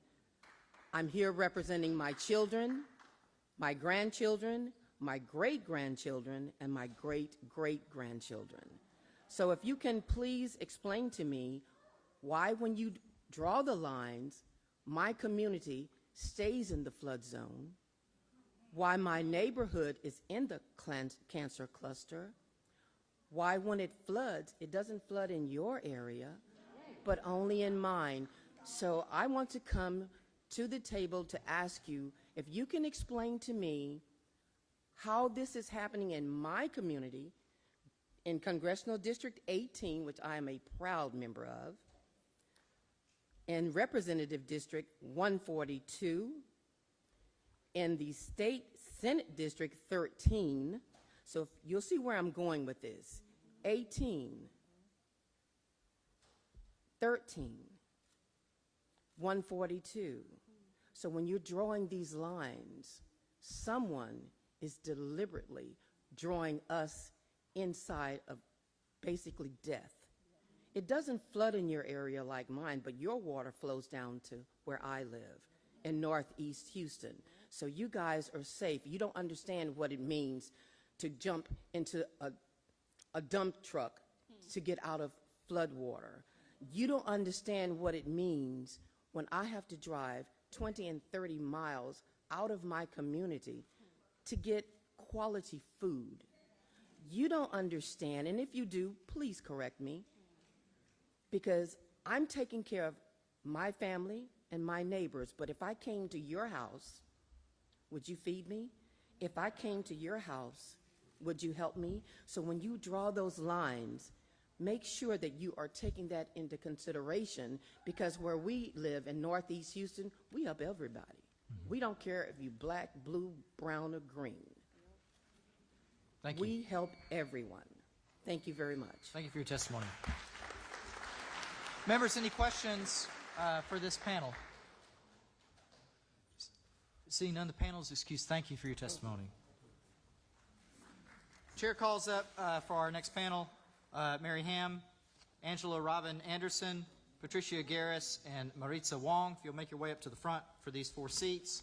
The next panel after that is going to be Benjamin Whitman, Marcus Emanuel, Jacqueline Santillana, and Jonathan Marcantel. If you will please ensure that you're ready here in the room, and we'll come to you. Chair calls Marita Wong. Show you register to testify as Marita Wong on behalf of yourself on the revised congressional redistricting plan. Is that correct? It's Maritza Wong. Maritza Wong. Thank you. Please give us your testimony. Hello, my name is Maritza Wong, and I am a resident of unincorporated Brazoria County in Congressional District 9, formerly CD 22. I am here to ask this committee to reject any further gerrymandering of our state. The last election in which I felt that my vote made a difference in determining my congressperson and my state legislators was 2020. The gerrymandering that occurred in 2021 made the outcome of those elections predetermined where I live. The sad thing is that I'm not even here to ask you to fix that. I'm just here to ask you to not make it worse. Gerrymandering is wrong, no matter which party is doing it. I do not belong to any political party. I vote for people who I see making a genuine effort to make our communities, our state, and our country better. Nothing about this proposed redistricting is in good faith, and everyone knows it. This is a blatant attempt by the Republican Party to rule through total domination, but not even a dictatorship can silence your voters. In 1973, my grandfather became the first Hispanic city council member in Alvin, Texas. This room is probably full of people whose ancestors were the first at something. So what you might not understand about those you are trying to silence, especially people of color, is that we have been in this position before. We have been told we do not count and we are not worthy, sometimes to the point of violence at the hands of those in power. Oppression is not new to us, and we carry those stories deep inside of us, no matter how long ago they happened, 5 days or 500 years. So we are not afraid of the outcome here because we will persist as we always have. We will continue to speak the truth so that it does not die beneath the lies coming from the halls of power. The actions this committee is considering make it very clear who is actually afraid, and that is every lawmaker who is abandoning Texas and bending to the will of Washington, D.C. In this moment, I ask you to consider what your legacy will be. Did you stand for anything at all, or did you just do as you were told? Because one day, all of our descendants will be telling this story. What will they say about you? Thank you. Thank you for your testimony. Chair calls Patricia Garris. Shall you register to testify as Patricia Garris on behalf of yourself on revised congressional redistricting plan? Is that correct? That is correct. Please give us your testimony. The year is 2040. Harry holds his elderly mother's hand, and even with long-term care coverage, she must live with him. The 2025 budget bill forced the closing and consolidation of skilled nursing homes. The nearest one is now 4 hours away. The home nurse wait is 6 to 9 months, so he must start the bath that's embarrassing for her and difficult for him. Immigrants who used to make up 40% of health professionals don't come to the United States anymore. After driving 2 hours to the nearest hospital last month, Harry's daughter endured an emergency hysterectomy. Although his daughter survived, his grandbaby died with a cord around his neck. Harry's son and his wife earn $170,000 a year. Since 17 million Americans lost their health care, his son's cost is now $2,500 a month with an $8,000 deductible and 25% copay. The tariffs keep costs high, and Harry worries that he may need to delay his retirement to help his son. Harry checks the bath temperature. His breathing is labored. Pollution has turned his asthma into emphysema, and the doctor can't see him for 4 months. Anti-immigration and student loan restrictions have decimated the number of new doctors, and older ones are retiring out. Harry feels a small, sharp pain in his chest. He walks, locks eyes with his mother, then falls back. Having served as a Texas representative for many years, Harry suddenly begins to think about his votes. As his eyes close, Harry mouths, "Forgive me." He knows his votes caused the deaths, the shattered dreams, and suffering of people who simply didn't look, act, or think like him. Harry got what he voted for. The pain and the misery he voted for others has come for him and his family. Thank you for testimony. Chair calls Angela Robin Anderson. I shall register to testify as Angela Robin Anderson on behalf of Wheeler Avenue Baptist Church and yourself, Yes. and testifying on revised congressional redistricting plan. Is that correct? Yes. All right, please give us your testimony. Good afternoon. I am Reverend Dr. Angela Raven Anderson with Wheeler Avenue Baptist Church. I live in Congressional District 9, and my business home instead is located in Congressional District 18. I rise today in defense of democracy and dignity. During the American Revolution, our foreparents declared a simple yet profound truth: no taxation without representation. That cry was not just about taxes, it was about power, voice, and justice. It was a demand that the people, not the privileged few, should shape the future of this nation. This is a democracy. We decided a long time ago that no king, no one person, no ruling class would govern over us.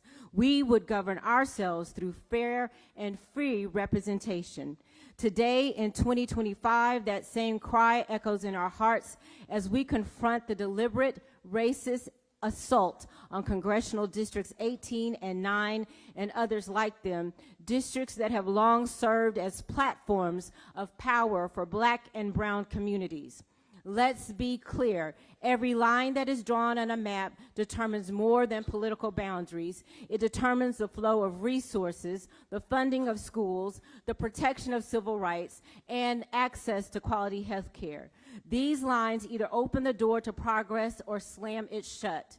The proposed redistricting isn't about fairness. It's about fear. It's about racism. It's about diluting the voices of communities that have historically been denied power and are now standing in it. We see the tactic, we know the playbook, and we refuse to be silent. We pay taxes, we serve this country, we build this economy, and we demand that what we have earned, which is fair representation. So to close, I close with this call: stop the steal, hands off our districts, let the people choose their leaders, not the other way. We demand fair maps.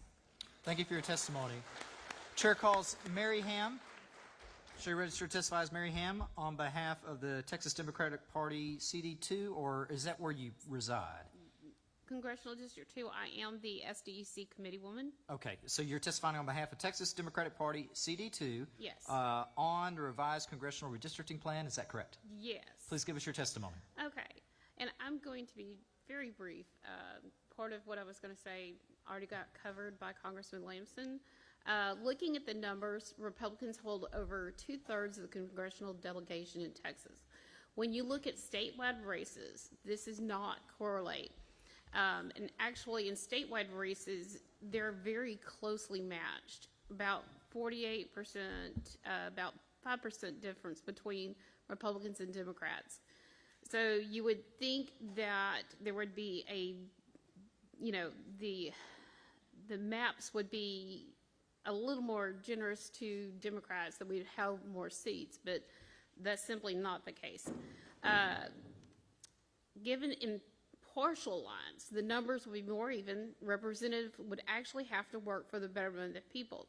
When you make a district so forward in one direction, you prevent, well, actually, you don't prevent, you make it so that the congressperson doesn't have to do much of anything unless it's in their nature. And we see in some of the congressional districts, it's not in the nature of the Republicans, just being honest.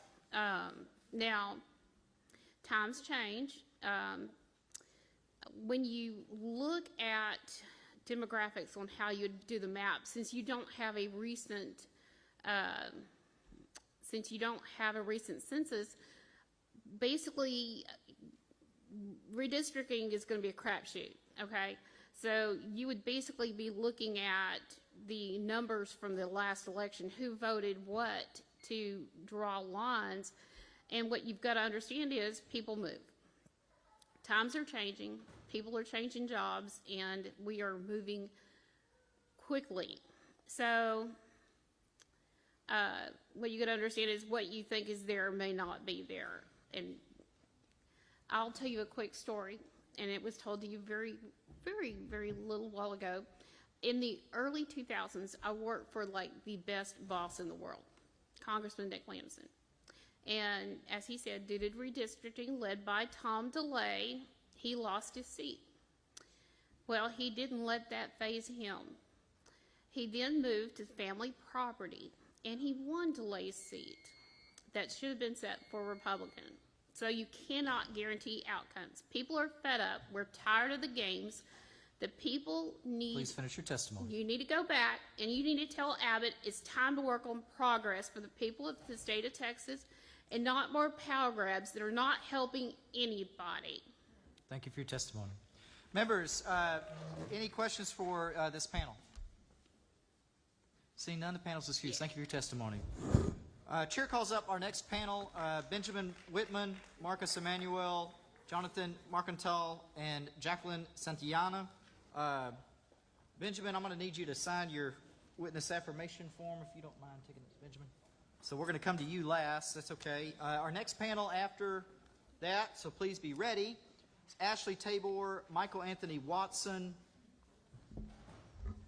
Tiffany Hill, and Jesus Maydell. I apologize, it's a little ambiguous on the D or P. All right. Chair calls Marcus Emanuel. Okay. Shall you register to testify as Marcus Emanuel on behalf of yourself on the revised congressional redistricting plan? Is that correct? Yes, sir. Please give us your testimony. Now, under normal circumstances, I would thank this committee for the opportunity to speak, but considering that this committee hearing shouldn't be happening in the first place, I don't feel like that's very appropriate. Epstein's wingman literally went on live TV it admitted that the reason he wanted Texas's congressional map to be redistricted is for the sake of picking up 5 seats in this upcoming midterm, because he knows it's going to be a blue wave. The corruption is so blatantly obvious. Now, I'm not going to sit here and waste my time talking about the detriments and harms of redistricting for 2 reasons. One, because the speakers before me already gave a good synopsis. But secondly, because Republicans will go about pushing for initiatives already being conscious of the detriments and harms. They just don't care. We can see it with the big, beautiful bill that took away, or is going to take away, Medicare from 17 million Americans. And we can also see it with the voucher scam that recently was passed in Texas that's going to defund our public schools.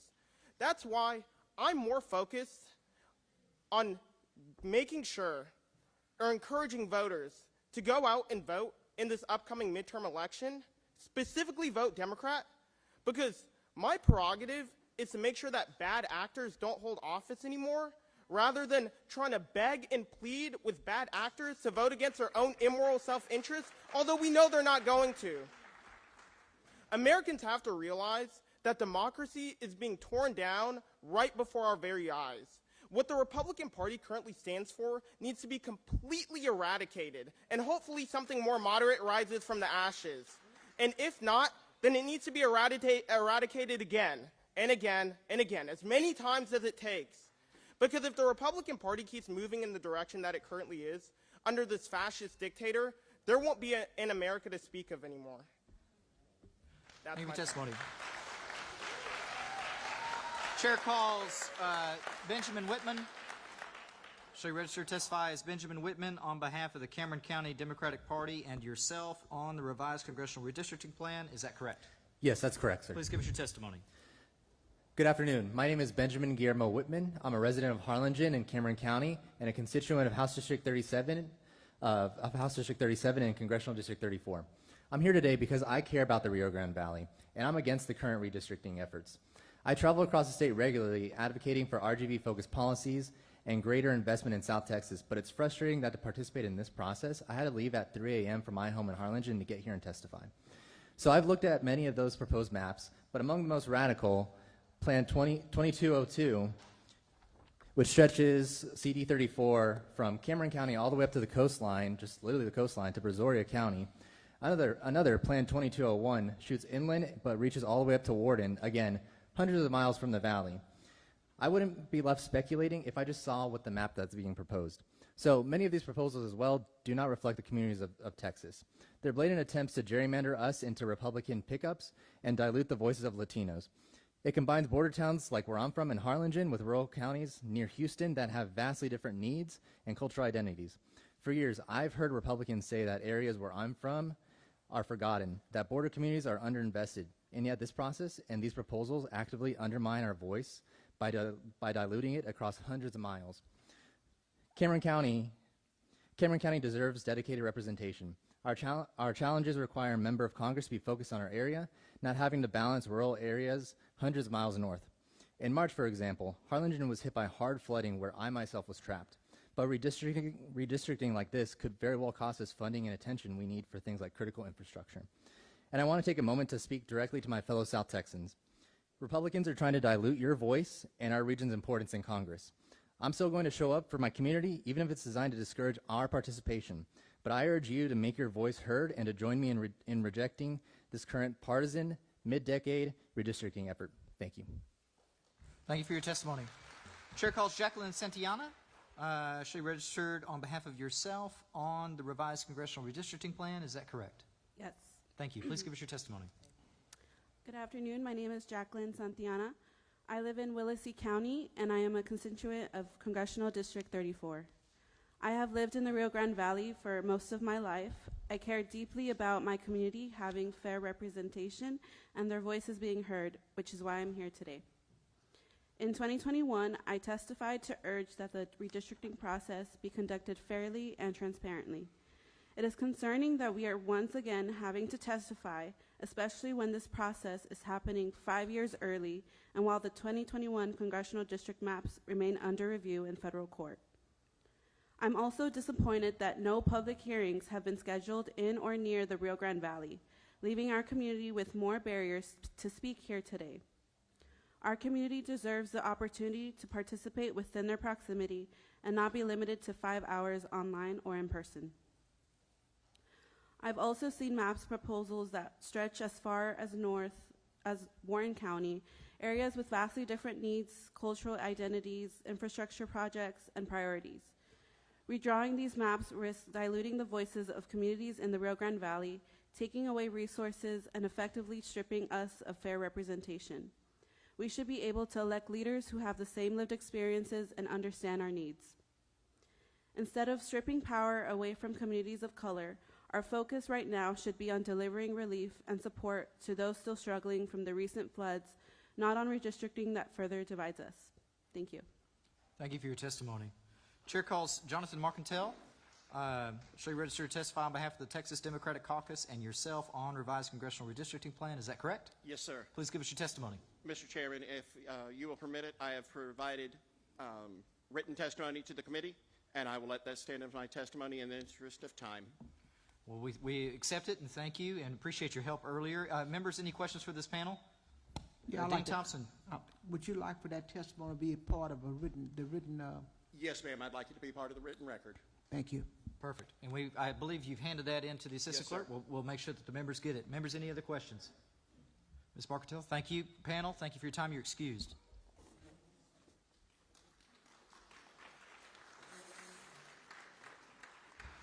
Chair calls up our next panel, Ashley Table or Michael Anthony Watson, Tiffany Hill, and Jesus Medel, or Maypel. I apologize, I'm not sure which one.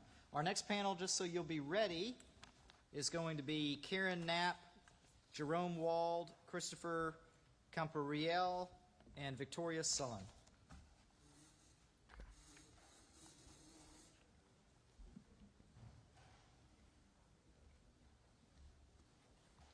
Okay. Ma'am, on the end, what's your name? Ashley Tabor. Okay. Chair calls Ashley Tabor. Shall you register to testify as Ashley Tabor on behalf of yourself on the revised congressional redistricting plan? Is that correct? Yes, indeed. That's Please, correct. Please give us your testimony. All right. So let's address the elephant in the room. The sole reason why Texas is considering redrawing its maps is at the behest of our president. It's also true that many people voted for this man because they believe him to be a good businessman. I'm not a politician, but I know a thing or two about business. I've been with the same employer for almost 11 years, and I've traveled around the globe in order to do my work. I can tell you that what's happening here and what our president and governor hope to achieve is the antithesis of good business. At its core, good business is customer-focused. When companies prioritize their internal and external stakeholders, they often do well with their KPIs, their key performance indicators, their customer satisfaction scores, and revenue. On the flip side, when your company's leaders cater to the whims and delusions of the CEO, trust in the system begins to erode, and the mission of the business can no longer be one of integrity. We live in a country that celebrates crony capitalism, but let's make one thing clear. Good businessmen and women embrace the free market. They welcome competition because they believe that their ideas have merit and are innately persuasive. As soon as they start to cheat, one has to wonder whether their mission was ever noble or in the best interest of their stakeholders. I need everyone in this room, regardless of your political affiliation, to understand that what is happening in Texas and the country at large is business that is rotten right through to its roots. Politicians who are in favor of redrawing the maps are doing bad business and would rather cover for poor leadership than be accountable to their constituents. They are content to cook the books and not win you over with good ideas, but with force and potentially intimidation tactics. They would rather rig the market and sacrifice accountability in order to appease a corrupt and irreparably immoral CEO. The message I have here is for the dais, but also for everybody in this room, especially my fellow Texans. If you believe in the business of our democratic republic, do not let the politicians forget the mistakes that they might be making by redrawing these political maps. Hold them accountable every chance you get at every turn. Thank you for your testimony. Thank you. Mr. Watson? Michael Anthony Watson. Perfect. Chair calls Michael Anthony. There are two Michael Watsons in Fort Bend. So All right. Chair calls Michael Anthony Watson, not the other Michael Anthony Watson. That's right. Shall you register to testify on behalf of yourself on revised congressional redistricting plan? Is that correct? That's correct. Please give us your testimony. Good afternoon. My name is Michael Anthony Watson. I live at 1800 FM 1092. Mr. Watson, would you mind getting that mic just a little bit closer? Oh, sorry. No, you're fine. Because I'm normally I'll give you pretty lecture loud. time, too. You're fine. Okay. Here. Can you all hear me now? Yes, sir. Good. Okay. I'll go back. My name is Michael Anthony Watson. I live at 1800 FM 1092 in Missouri City, Texas. That's TX9, House District 27, and Senate District 13. We, the people, my people, black people, have been in the fabric of Texas since 1528, when Estevinco stepped foot on Galveston Island. He was an African Moor and a very skilled ship navigator, according to the Texas Historical Society. Voting is the essence of our democracy. The 15th Amendment enshrined the right to vote for African Americans at the rebirth of our nation. I grew up on the Gulf Coast in Mobile, Alabama. My grandmother's house was firebombed by the Ku Klux Klan because she had the audacity to help black World War II veterans study for literacy tests so they could attempt to register to vote. So free and fair elections are in my DNA. This Texas mid-decade redistricting is clearly racially motivated.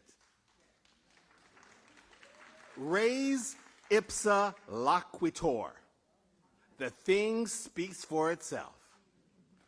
Anglos make up nearly 40% of Texas, but control 28 out of the 38 congressional seats. 40% of one group taking 70% of the seats is not fair. The black, brown, and Asian populations grew much faster than the Anglo population in the last decades. Please complete your testimony. However, Texas awarded 2 seats derived from the 2020 census to the white population. Clearly not fair. Just one last thing. You bet. The Roberts Supreme Court in the Millman case in Alabama just affirmed that black people may not be intentionally discriminated with when you're drawing new congressional maps. So my people are merely asking for the opportunity to be heard and to secure the blessings of liberty in this nation. Thank you, and I thank my forebearers. Thank you for your time. Absolutely. Hold for just a second, panelists. Chair calls Jesus Medel or Mapel. Is he here? Chair will show him register to testify on behalf of LULAC, but not testifying on revised congressional redistricting plan. Chair is going to call Tiffany Hill. Tiffany Hill here. Chair will show Tiffany Hill registered to testify on behalf of herself on revised congressional redistricting plan, but not testifying. Members, any questions for the members of this panel? Ms. Jones is recognized as question panel. I don't remember your name. What's your name again, ma'am? Ashley Tabor. So this is what I want to say to you. Yeah. Donald Trump is running this country the way he ran his bankrupt businesses into the ground. And I appreciate the clear and powerful way that you explained why this redistricting is wrong and racist in a way that people pay attention to business could understand. Thank you. With all due respect, I have been living in Texas for 5 years. I'm originally from New Jersey, and I know all too well that he is not the good businessman that people think he is. So you can put that on the record. 2 casinos gone bankrupt. Yeah. Atlantic City speaks for itself. Right. Members, any other questions for the members of this panel? Chair hears none. Thank you for your testimony. Panel's excused. Chair calls Christopher Campo-Real, Jerome Wald, Karen Knapp, and Victoria Solon. Christopher, we're going to need you to sign your witness affirmation form. We're going to bring that to you. Our next panel is going to be Karen Washington, Cynthia Drabeck, Dawn Marshall, and Thurman Barty. Please be ready. All right. And ma'am, what's your name on the far end? Yes. Karen Knapp. All right. Chair calls Karen Knapp. Shall you register to testify as Karen Knapp on behalf of yourself on the revised congressional redistricting plan? Is that correct? That is correct. Thank you very much. And Ms. Knapp, I showed you, you had signed the very bottom where I'm supposed to sign. Can I put a little arrow that you signed the other Yes, line? I'm gonna please sign. Okay. do. No Please worries. do. We're just getting this right. Please give us your testimony. Okay, thank you. As a resident of Congressional District 18, I have a message for Donald Trump and Greg Abbott. If you want to flip this district, earn our votes. Don't steal them. Listen to all of your constituents. Abbott has silenced CD18 for months now to serve Trump's agenda. CD18 is a majority black and brown district. As our other Harris County districts you're targeting, we see exactly what you're doing. Make our streets safer. Poll after poll shows that the majority of Texans are tired of gun violence in this state. Fully fund public education. Stop destroying it. Get out of HISD and stay out. Feed hungry children in the summer. Texas can fund summer meal programs for children all by itself. No federal funding needed. Keep people healthy by making health care affordable and accessible. Stop passing laws that put Texas at the top of the medically uninsured states in this nation. Get out of OB-GYN offices and delivery rooms. Strengthen environmental protections. Stop favoring polluters over human beings. Fortify the grid. Hold CenterPoint accountable for their negligence. Stop making us pay for their failures. Stop putting up barriers to voting. And by the way, you're making it harder for Republicans to vote, especially elderly Republicans. Support LGBTQ youth and their families. Don't persecute and criminalize them. In fact, support all families and children. Stop abducting people off the streets who aren't criminals. And finally, stop teaching Texas children that the only way to get what you want is to cheat. Thank you for your testimony. Chair calls Victoria Saline. Thank you, Chair. Victoria Salin. Salin, and I shall you register to testify on behalf of yourself on revised congressional redistricting plan. Is that correct? Yes, sir. Please give us your testimony. Greetings to the committee. My name is Victoria Salin. I come from College Station. What's the rush? We don't have a map. After people and experts get the map, please, I ask you to provide notice and hearings so that everyone can carefully consider the redistricting issue. I understand the time in this special session is really short, but I encourage the legislature not to use time constraints as an excuse to exclude the public from deliberations. And we can really only fairly make deliberations once we have the map. If you do go forward, what will be the impact? The time spent now on redistricting, and it's your time as our representatives, takes away from considering other really important issues such as flood recovery and improving flood prevention, not to mention all the other issues. From my own perspective, I've been a volunteer voter registrar for Brazos County for a couple of cycles now, and I know firsthand that county elections, committees, and officials have a lot on their plate. Counties also don't have a lot of extra money to spend on the work it would take to implement new maps, and it will put a big burden on county staff. Not to mention the confusion among our fellow voters who may lose their representation if the lines are moved. I've personally been redistricted a couple of times in the 30 years that I've been a Texas voter, and I know it can be confusing. For voters who depend on federal programs, who are very vulnerable people, we all need to know how to access services, and with cuts in the federal government, we the people need to be represented effectively. New maps might well harm many, many people, and especially this would be a bad outcome if the new map is motivated by a racially motivated political power grab. Please don't rush into redistricting. Thank you for your testimony. Chair calls Jerome Wald. I shall you register as Jerome Wald, testifying on behalf of yourself on the revised congressional redistricting plan. Is that correct? That is correct. Glad to have you here today. Good to see you again. Please give us your testimony. Thank you. So again, good afternoon, committee members. I thank you for this hearing. My name is Jerome Wald, and I'm a native Houstonian. I am a retired Texas State employee. I'm 75 years old, and I've been involved in politics since I was 14. And so I am a proud constituent of Congressional District 7. As a Texan, I wish that this legislature were working on redistricting fairness rather than gerrymandering. Instead, I'm here to testify against this harmful attempt to redraw our congressional districts in the middle of the decade. I have about 7 talking points I'd like to address. I hope I get to them all. First of all, one is show voters the maps by holding a public hearing, as you're doing now, with testimony on any proposed maps they have been drawn, but before they are voted on. Point 2, do not discriminate against voters of color. It's a blatant racial discrimination. Number 3, do not limit public testimony to 5 hours. Our voices deserve to be heard. People have taken time away from their work and their families so they can address their representatives. Point 4, we need at least 5 days to review the maps. Maps must be made public at least 5 days in advance of any public hearings during a special session or votes in order to allow sufficient time for the public to review the maps, prepare testimony, and propose alternative maps. Number 5, we also need at least 5 days to review any proposed changes in the maps. Any amendments or changes offered to a map proposal must be presented at least 5 days in advance of any vote to allow for public to analyze the proposed amendments and advocate for or against them. Point 6, provide an analysis of how the new maps impact historically disenfranchised communities of color and VRA protected language minorities to elect candidates of their choice. My last statement, which is not going to be included, number 7, but I will say to remember to do unto others as you would have them do unto you, because the tables can turn. And that's quotations from the Talmud and Leviticus 19:18.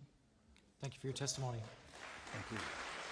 Chair calls Christopher Campo-Real. Don't see him. I'll show Christopher Campo-Real registered to testify on behalf of himself on the revised congressional redistricting plan, but not testifying. Members, any questions for the members of this panel? Chair hears none. Thank you again all for your testimony. Panel is excused. Thank you. Chair calls up our next panel, Cynthia Drabeck, Don Marshall, Thurman Barty, and Karen Washington.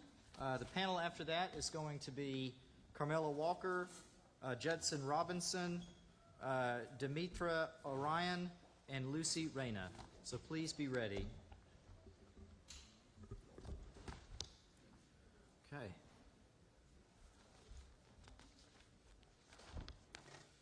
Chair calls Thurman Barty. Yes, sir. Good to see you again. Okay. First, I'd like to say good afternoon to this august body and this great panel. Let me make sure I get your registration right. So you registered to testify as Thurman Barty. You have Citizens of Port Arthur. I know you were former mayor there, but I think since that's not an organization, theoretically or technically, we have to say on behalf of yourself on revised congressional. I would say I represent myself and a great number of individuals who may not want to be recognized at this point. Sure. So is it okay if I have your registration show that you were testifying on behalf of yourself on the revised congressional redistricting plan? Yes, sir. All right. Please give us your testimony. Okay. And again, as he stated, I am Thurman Bill Barty, former mayor, past mayor of the great city of Port Arthur, Texas. They just stepped down, termed out a few weeks ago. And I'm speaking, however, as a resident of Congressional District 14, which is situated in a very large portion of Jefferson County, Texas, and Port Arthur, Texas happens to be a part of Jefferson County, the second largest city there.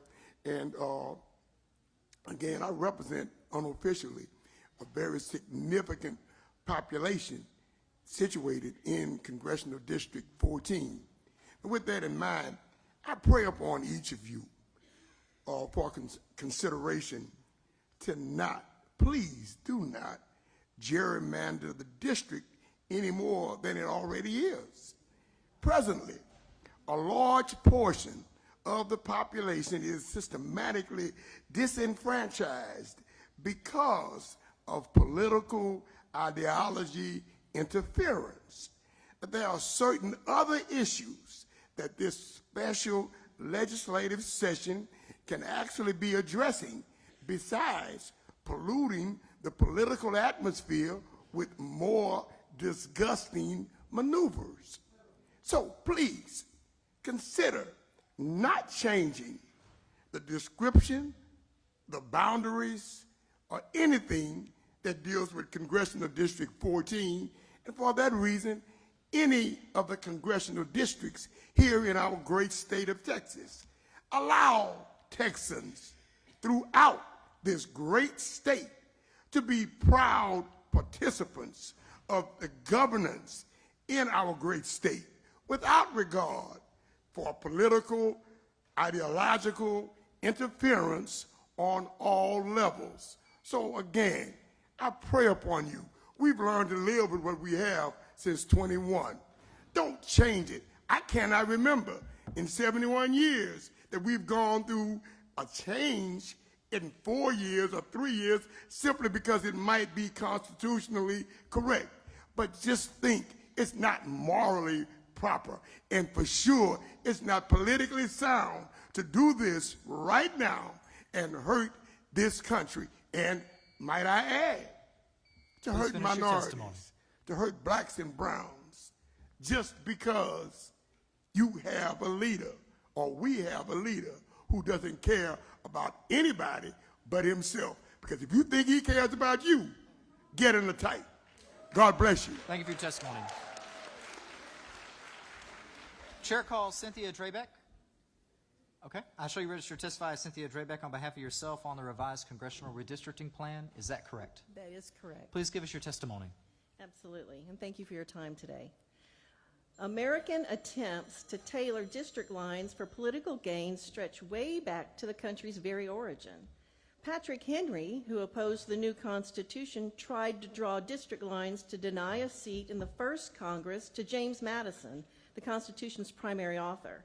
Henry assured that Madison's district was drawn to include counties politically opposed to Madison.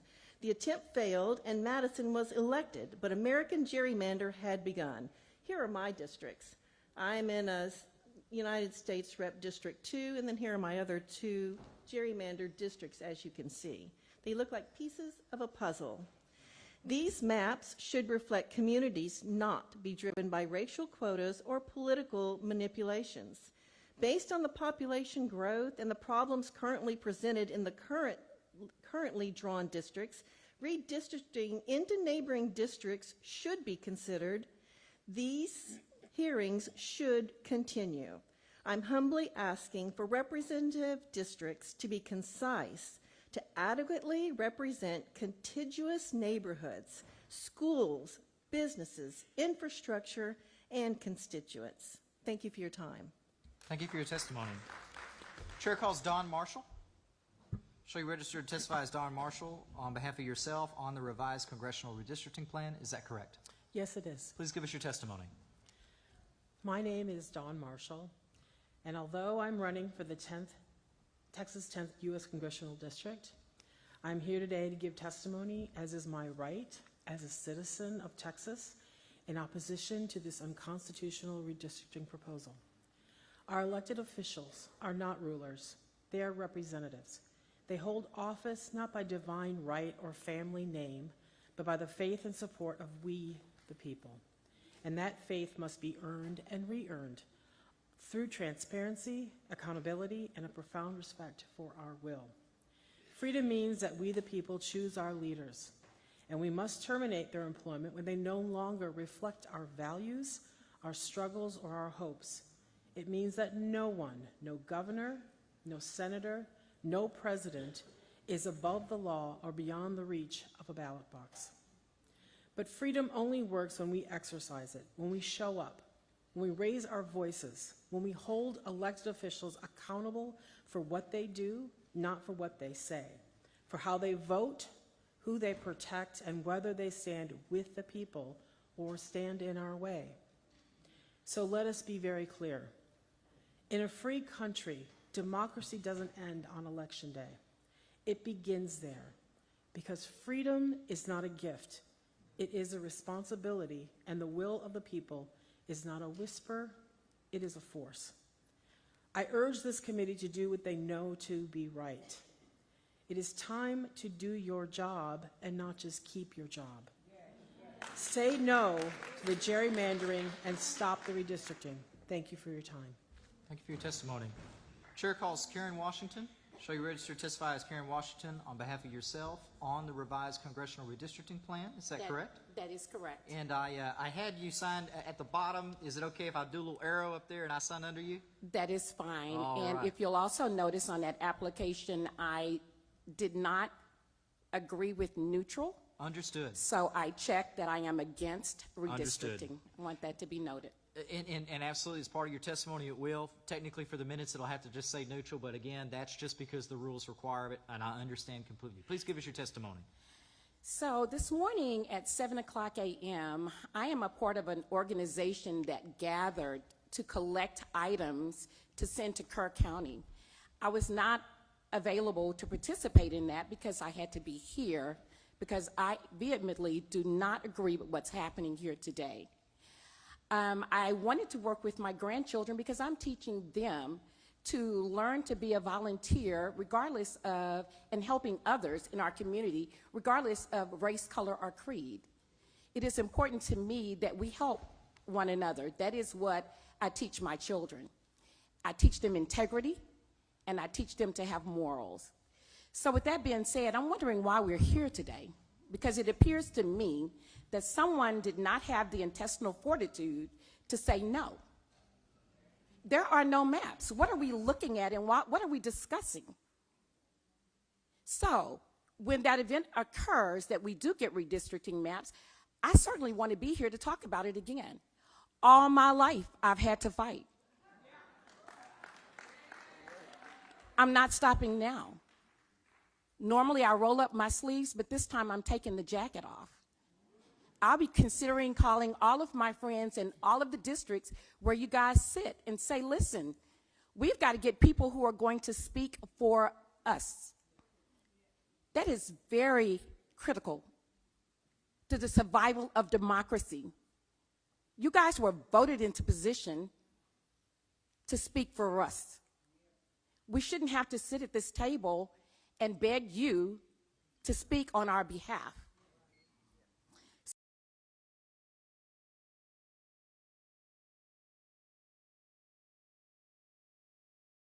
Means dog and pony show is where you go out and you pretend to want to hear genuinely what your constituents have to say. And then all along knowing what the plan's going to be. Just so you know and are very clear, we know what that is, and we're not going to sit back, lay back, and allow that to happen. We'll be back here. And what I like about what's happening now is that strategically, you guys are forcing us to lock arms. You know, before the last election, we were divided. But now, we're collectively joining together to say this will not happen. We are against gerrymandering. It is racist. It is racist. It is racist. Please finish your testimony. So with that being said, I'd like you to know that it's a tactic that we're not, it's divide and conquer. We're not going to allow that to happen. 100 years from now, history is being written today about you and your stance. What will it say? That you had a spine or spineless? Thank you for your testimony. You write that. Members, any questions? Any questions for this panel? Chair recognizes Representative Jones. Question of panel. Mr. Chair, this is actually a question for you. I'd like to Chair, know. you have a question. Yes. Mr. Chair, why wasn't this hearing set up to let witnesses speak their truth for or against instead of forcing them to say they're neutral? As the lady should be aware, that's required by the rules. Well, because the rules require, when there is no bill before the body at a hearing, that the testimony is always on. right. So I guess that's my question. Why are we having hearings before we have a bill where we can actually say for or against? The chair has repeatedly answered that. It has always been the practice of the redistricting committee, to my knowledge, to first have hearings before even considering a map, and then to have a hearing on the map. And that is for that reason we're doing it this way. Okay, so all I'll say is this. Slavery used to be legal, and it's not anymore. Just because something was done away doesn't mean we should just do it that way. And I believe that people are really struggling here with being forced to say that they're neutral because of how we, the legislature, decided to have this hearing, when we could have done it where they could actually put how they truly feel about what's going on and know in advance of hearings how potential maps will actually affect us. Thank you. Members, any questions for the members of this panel? Hearing none, thank you for your testimony. The panel is excused.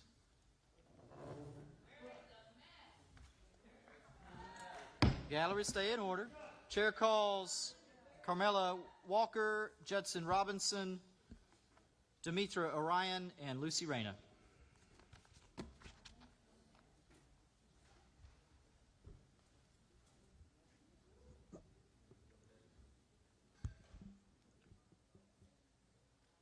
Ma'am, what is your name on the end there?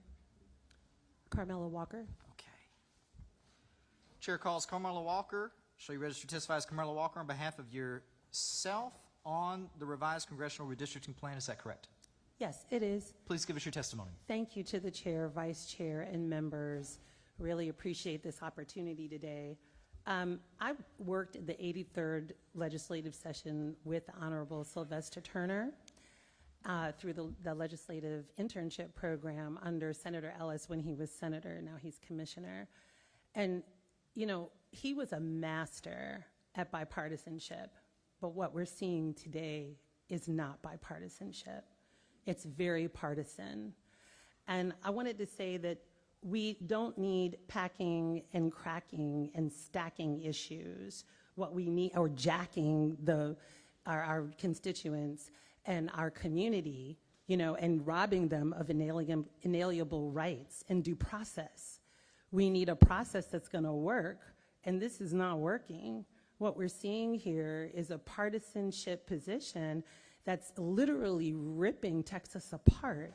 And so we're asking you just to keep the maps the way that they are. I'm not quite sure if you're aware, but District 9 and the issues that they have there, the infrastructure, aging roads, and public transportation systems require upgrades, public safety concerns about crime rates and police-community relations persist. District 18, the economic disparities, prevalent poverty rates affecting access and services, housing, affordable housing, and improvements in existing structures need help. Health services, District 29, flooding. It's prone to flooding and drainage damages. Environmental concerns. District 33 has transportation issues, public amenities, social services and resources are needed. So we don't need anyone to redistrict anything. What we need are our representatives to do their jobs so that we can address some of these issues that are on behalf of the public. That's what we're asking. And lastly, I'm going to say to you, between 1899 and 1867, we had a 68-year gap with no representation. And that was before, that was actually after Representative Robert L. Smith of Colorado County. And then after that, we had Senator Barbara Jordan of Harris County. We had Representative Curtis Graves and Representative Joe Lockridge of Dallas. And they were sworn in 1967. So what I'm saying to you is that we need representatives right now who can represent Texas in a way that's equitable. Represent us. Do the job. Thank you. Thank you for your testimony. Chair calls Judson Robinson. Shall you register to testify on behalf of, is it Hall? Yes, the Houston Area Urban League. Houston Area Urban League, short for Hall. Okay. And on the revised congressional redistricting plan, is that correct? Correct. All right. And do I have your permission to write out the, what was that title? Houston Area Urban League. Correct. Okay. Is it okay if I update your registration to spell that out? Correct. All right, perfect. Please give us your testimony. Mr. Chairman, thank you. Members of the committee, thank you for being here and listening to this testimony. I think you've heard kind of conclusively where this audience stands, where this city stands, where this district 18, 29, 33, and 10 stand as it relates to redistricting. We don't want any redistricting. We are comfortable with the lines as they are drawn. We don't want to make a decision on a new map that we have not even seen. We don't want to do it within 30 days. We don't want redistricting in our community. We are built on a community that has seen Barbara Jordan rise to a position of prominence that has made the 18th Congressional District something to be proud of. I come from a small community called Pleasantville. Many of the people from Pleasantville are here. I've seen members of our guild that are here. I've seen members of the Urban League Young Professionals that are here. Many of those folks have lived in Pleasantville. When Pleasantville was formed, we didn't have street lights. We didn't have a bus stop that came to that community. But thanks to the 18th Congressional District and Barbara Jordan, she was able to work with people like Judson Robinson Jr., who was the first African American to be elected to Houston City Council since Reconstruction. But it took people working together, people who had common likeness, common causes, common experiences, that could understand why it was important to have street lights in a community like Pleasantville when our current council member didn't think that was important. When our current council member didn't think it was important that we have a bus line so that people could get to work. When our current council member didn't think that it was important that we have a health care center in the neighborhood that we could get to when we need it. You see, it takes experiencing and walking in the shoes of others that you have common ground with to appreciate where they come from, to see things through their lens. I hope that you as our leaders will put yourselves in the shoes of others. Put yourselves into the shoes of the people that are here. Walk in our shoes. See things through our lens. It's fair. It's important. And that's what we elected you to do. Thank you for your time. Thank you for your testimony. If the panel remain right there for a moment, Chair calls Lucy Reyna. Lucy Reyna here. Chair will show Lucy Reyna register to testify on behalf of herself on revised congressional redistricting plan, but not testifying. Chair calls Demetria Orion. Demetria Orion. Chair will show Demetria Orion register to testify on behalf of herself on revised congressional redistricting plan, but not testifying. Members, any questions for the members of this panel? Chair has none. Thank you for your testimony. Panel is excused. Thank you. Chair will call our next panel. Kia Baptist, Manuel Cohen, Bill Robinson, and Patrick Logan. Please make your way up to the front. The next panel after that, which we'll do one more after this next one, and then we'll take another little break. Andrea Hubert, Lisa Hunt, Mackie Thomas, and Stephanie Foy, please be ready. Okay. Chair calls Patrick Logan. Is Patrick Logan here? Yes, I'm here. Okay. I'll show you register to testify as Patrick Logan on behalf of yourself on the revised congressional redistricting plan. Is that correct? That is correct. Please give us your testimony. Thank you for the opportunity to testify in front of this hearing committee. My name is Patrick Logan. I am a U.S. Navy veteran who served on 2 different aircraft carriers. So if I can't hear some of your responses, it's probably because of jets and flight decks and noises and other stuff. Anyway, I live in Congressional District 18 in an unincorporated neighborhood. My neighborhood, Greenwood Forest, has almost 1,600 families, and that neighborhood also is almost 50 years old. It's so large that we're split into 2 different precincts. However, we're a single community. As a member of the Greenwood Forest Social Club, I help plan events for the entire neighborhood. We have an Easter egg hunt for the children, with family movie night, family game night, and on the 4th of July, we have a parade that stretches almost a mile long that goes down the boulevard that divides the 2 precincts. And the streets are lined with neighborhood people. We had over 1,000 people this year. Our swim team is also comprised solely of residents at Greenwood Forest and competes regionally and recently won the district championship. The reason I'm here is I'm concerned about this process because we don't know what the new districting map will be. If you draw a new congressional map, you need to ensure you do not divide communities such as mine. I'm also testifying because I've reviewed the more than 40 different redistricting maps that have been proposed. they appear to have one thing in common. The people who drew these maps have absolutely no understanding of the Texas Constitution. Every map that I've reviewed is complete garbage and is openly violating Section 26 of the Texas Constitution. Knowing these proposals will not pass even the weakest of court challenges, I have to ask, why did you even propose these ridiculous maps in the first place? You know your policies are unpopular, you know your proposals are unfair, and you know you will be swept from power if you do not rig the vote. Thank you for your testimony. Chair calls Manuel Cohen. Show you registered to testify as Manuel Cohen on behalf of yourself on the revised congressional redistricting plan. Is that correct? Yes, sir. Please give us your testimony. My name is Manuel Cohen. I'm a longtime resident of Congressional District 9, represented by the Honorable Al Green. In my first election that I ever voted for, 2024, I already knew I was going to be represented in a gerrymandered district. That's been the history of this state, as long as I know, is gerrymandering, gerrymandering, gerrymandering. But even still, the people of the 9th District chose to elect someone that represented them. These future maps are going to divide our community so badly that we will no longer have a fair representation in Congress. We are going to be deprived of our vote simply because Texas Republicans want to defend a pedophile. This is it. It's plain and simple. The man in office right now was Jeffrey Epstein's best friend, and the only way to protect him from any congressional subpoenas is if we put more Republicans in Congress. I don't know why you would seek to defend a pedophile, sir. It doesn't make any sense. You are the party of supposed family values.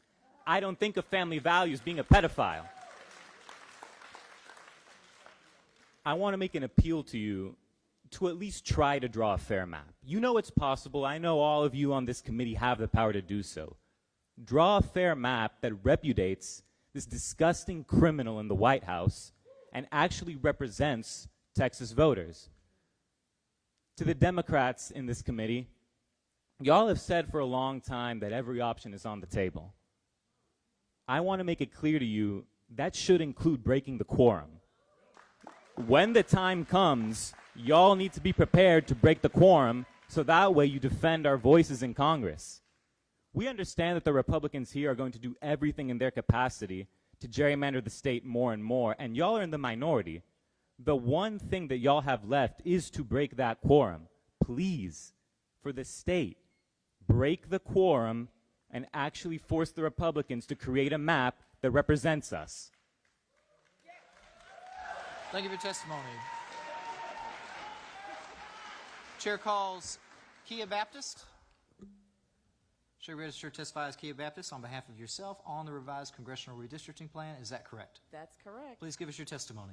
My name is Kia Baptist, and you're probably looking at me thinking she's one in a long line of people who've come up here and sat in this room all day, some of us from very early, to say what needs to be said. I have a script. A lot of it has already been said. Who am I? I'm not a politician. I am the hope and the dream of people who are named in my family and ancestors I don't even know.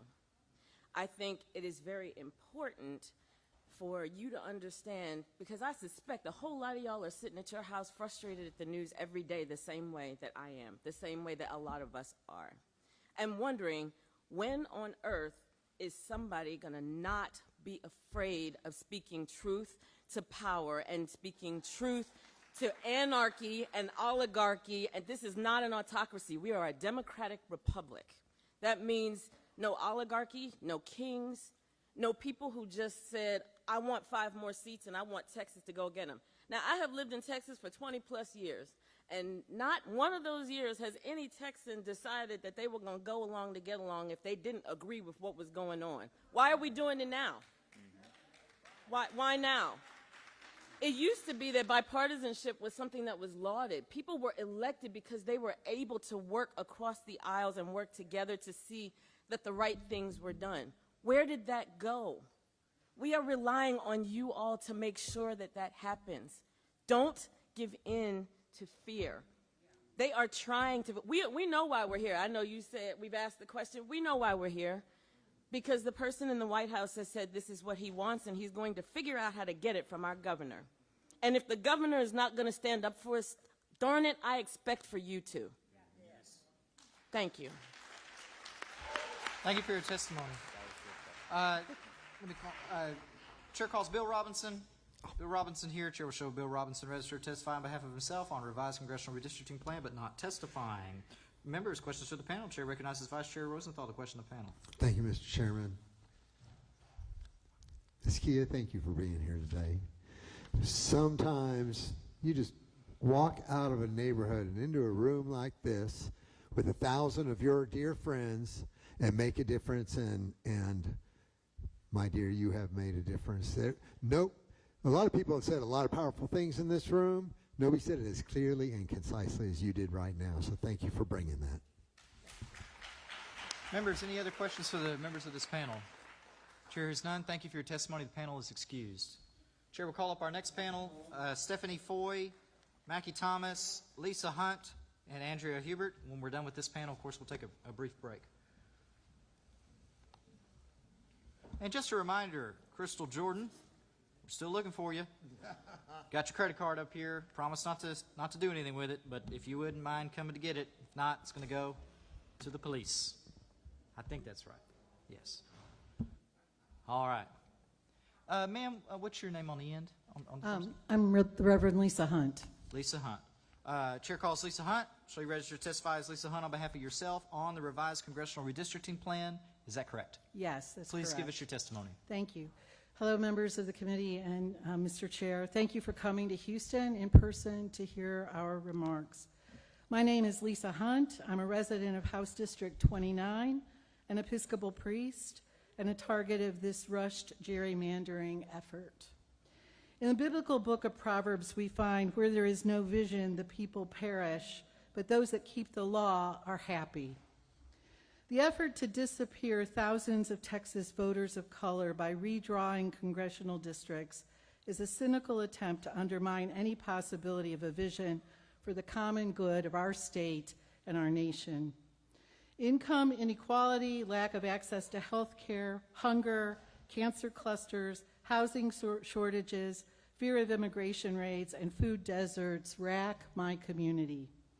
My neighbors and I do not have $1 million to contribute to your election campaigns, but we do have a vote if you will let us exercise it. Texas has one of the lowest rates of voting in the nation. Voter apathy and disengagement is one result of the current and historic gerrymandering and stems from the experience that our votes don't make a difference. The perception is that you, our elected leaders, only represent the rich and powerful business interests of this state and country. Now, I want to believe that you are capable of casting a vision of a more just Texas, where all voters have access to the polls, where minorities are represented in elected office, and where the needs of our citizens take precedence over the lust for ever greater power. We have major issues to address, and we need leaders like you who reflect the experience of all of us. I urge you to reject this immoral effort this immoral effort to further marginalize my community and others like it. Don't even consider this redistricting effort. Thank you. Thank you for your testimony. Ma'am, what's your name? What's your name? Makia Thomas. Okay. Makia, we're going to need you to fill out, to sign your witness affirmation form. She's going to bring that to you real quick. While she's doing that, I'm going to go ahead and call the other two who, unless they're Casper the Friendly Ghost, are not here. Stephanie Foy. Stephanie Foy. Chair will show Stephanie Foy, registered to testify on behalf of herself on the revised congressional redistricting plan, but not testifying. Chair will call Andrea Hubert. Andrea Hubert. Chair will show Andrea Hubert, registered to testify on behalf of herself on the revised congressional redistricting plan, but not testifying. Okay.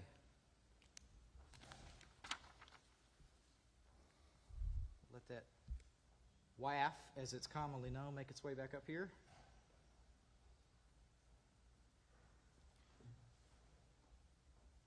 show you registered to testify as Mackie Thomas on behalf of yourself on the revised congressional district plan. Is that correct? Yes, it's Makia Thomas. Makia. I see it's an A. Okay, I thought it was an E. My apologies. Makia, please give us your testimony. All right, thank you. Good afternoon, chairs and committee members. My name is Makia Thomas, and I'm a proud resident of Congressional District 9. I'm here to speak about a critical issue impacting the democratic integrity of our state. The stark disparity between Texas's diverse population and composition of its congressional delegation. This isn't a partisan debate. It's a fundamental fight for political power and ensuring who gets to wield it. Texas is a vibrant, diverse state where 60% of our population identifies as people of color, yet our congressional delegation only reflects 34%. This imbalance isn't an accident. It's a direct consequence of redistricting process that appears to employ racial discrimination to dilute the voice and power of communities of color. Our district should be designed to elect candidates who genuinely reflect the rich diversity of our state. Ultimately, we need representation that is truly responsive to the needs of all Texans, not just the wealthy or special interest groups. When districts reflect our diversity, our government can effectively address the real problems faced by ordinary people: affordable housing, food access, living wages, quality public schools, and accessible health care. Our election should amplify the voices of all citizens, not just a select few. In closing, I hope this is the first of many opportunities for the community to provide testimony on this issue. We currently do not have any maps to respond to, and we will need an opportunity to do so. Thank you for your time today, committee members. Thank you for your testimony. Members, any questions for the members of this panel? Chair hears none. Thank you for your testimony. The panel is excused. At this time, we're going to take a brief break for our wonderful court reporter and for the members of the public in this room. The House Chair recognizes Mr. Rosenthal for what purpose? Mr. Vasu, quick question for the chair. State your question. How much time do we have left for public testimony? I am pausing the timer right now. We have used 3 hours and 14 minutes. And so that leaves? 1 hour and 46 minutes. Okay, very good. Thank you. Thank you. Members, any other? Okay. With that, the House Select Committee on Congressional Redistricting will stand at ease for 5 minutes.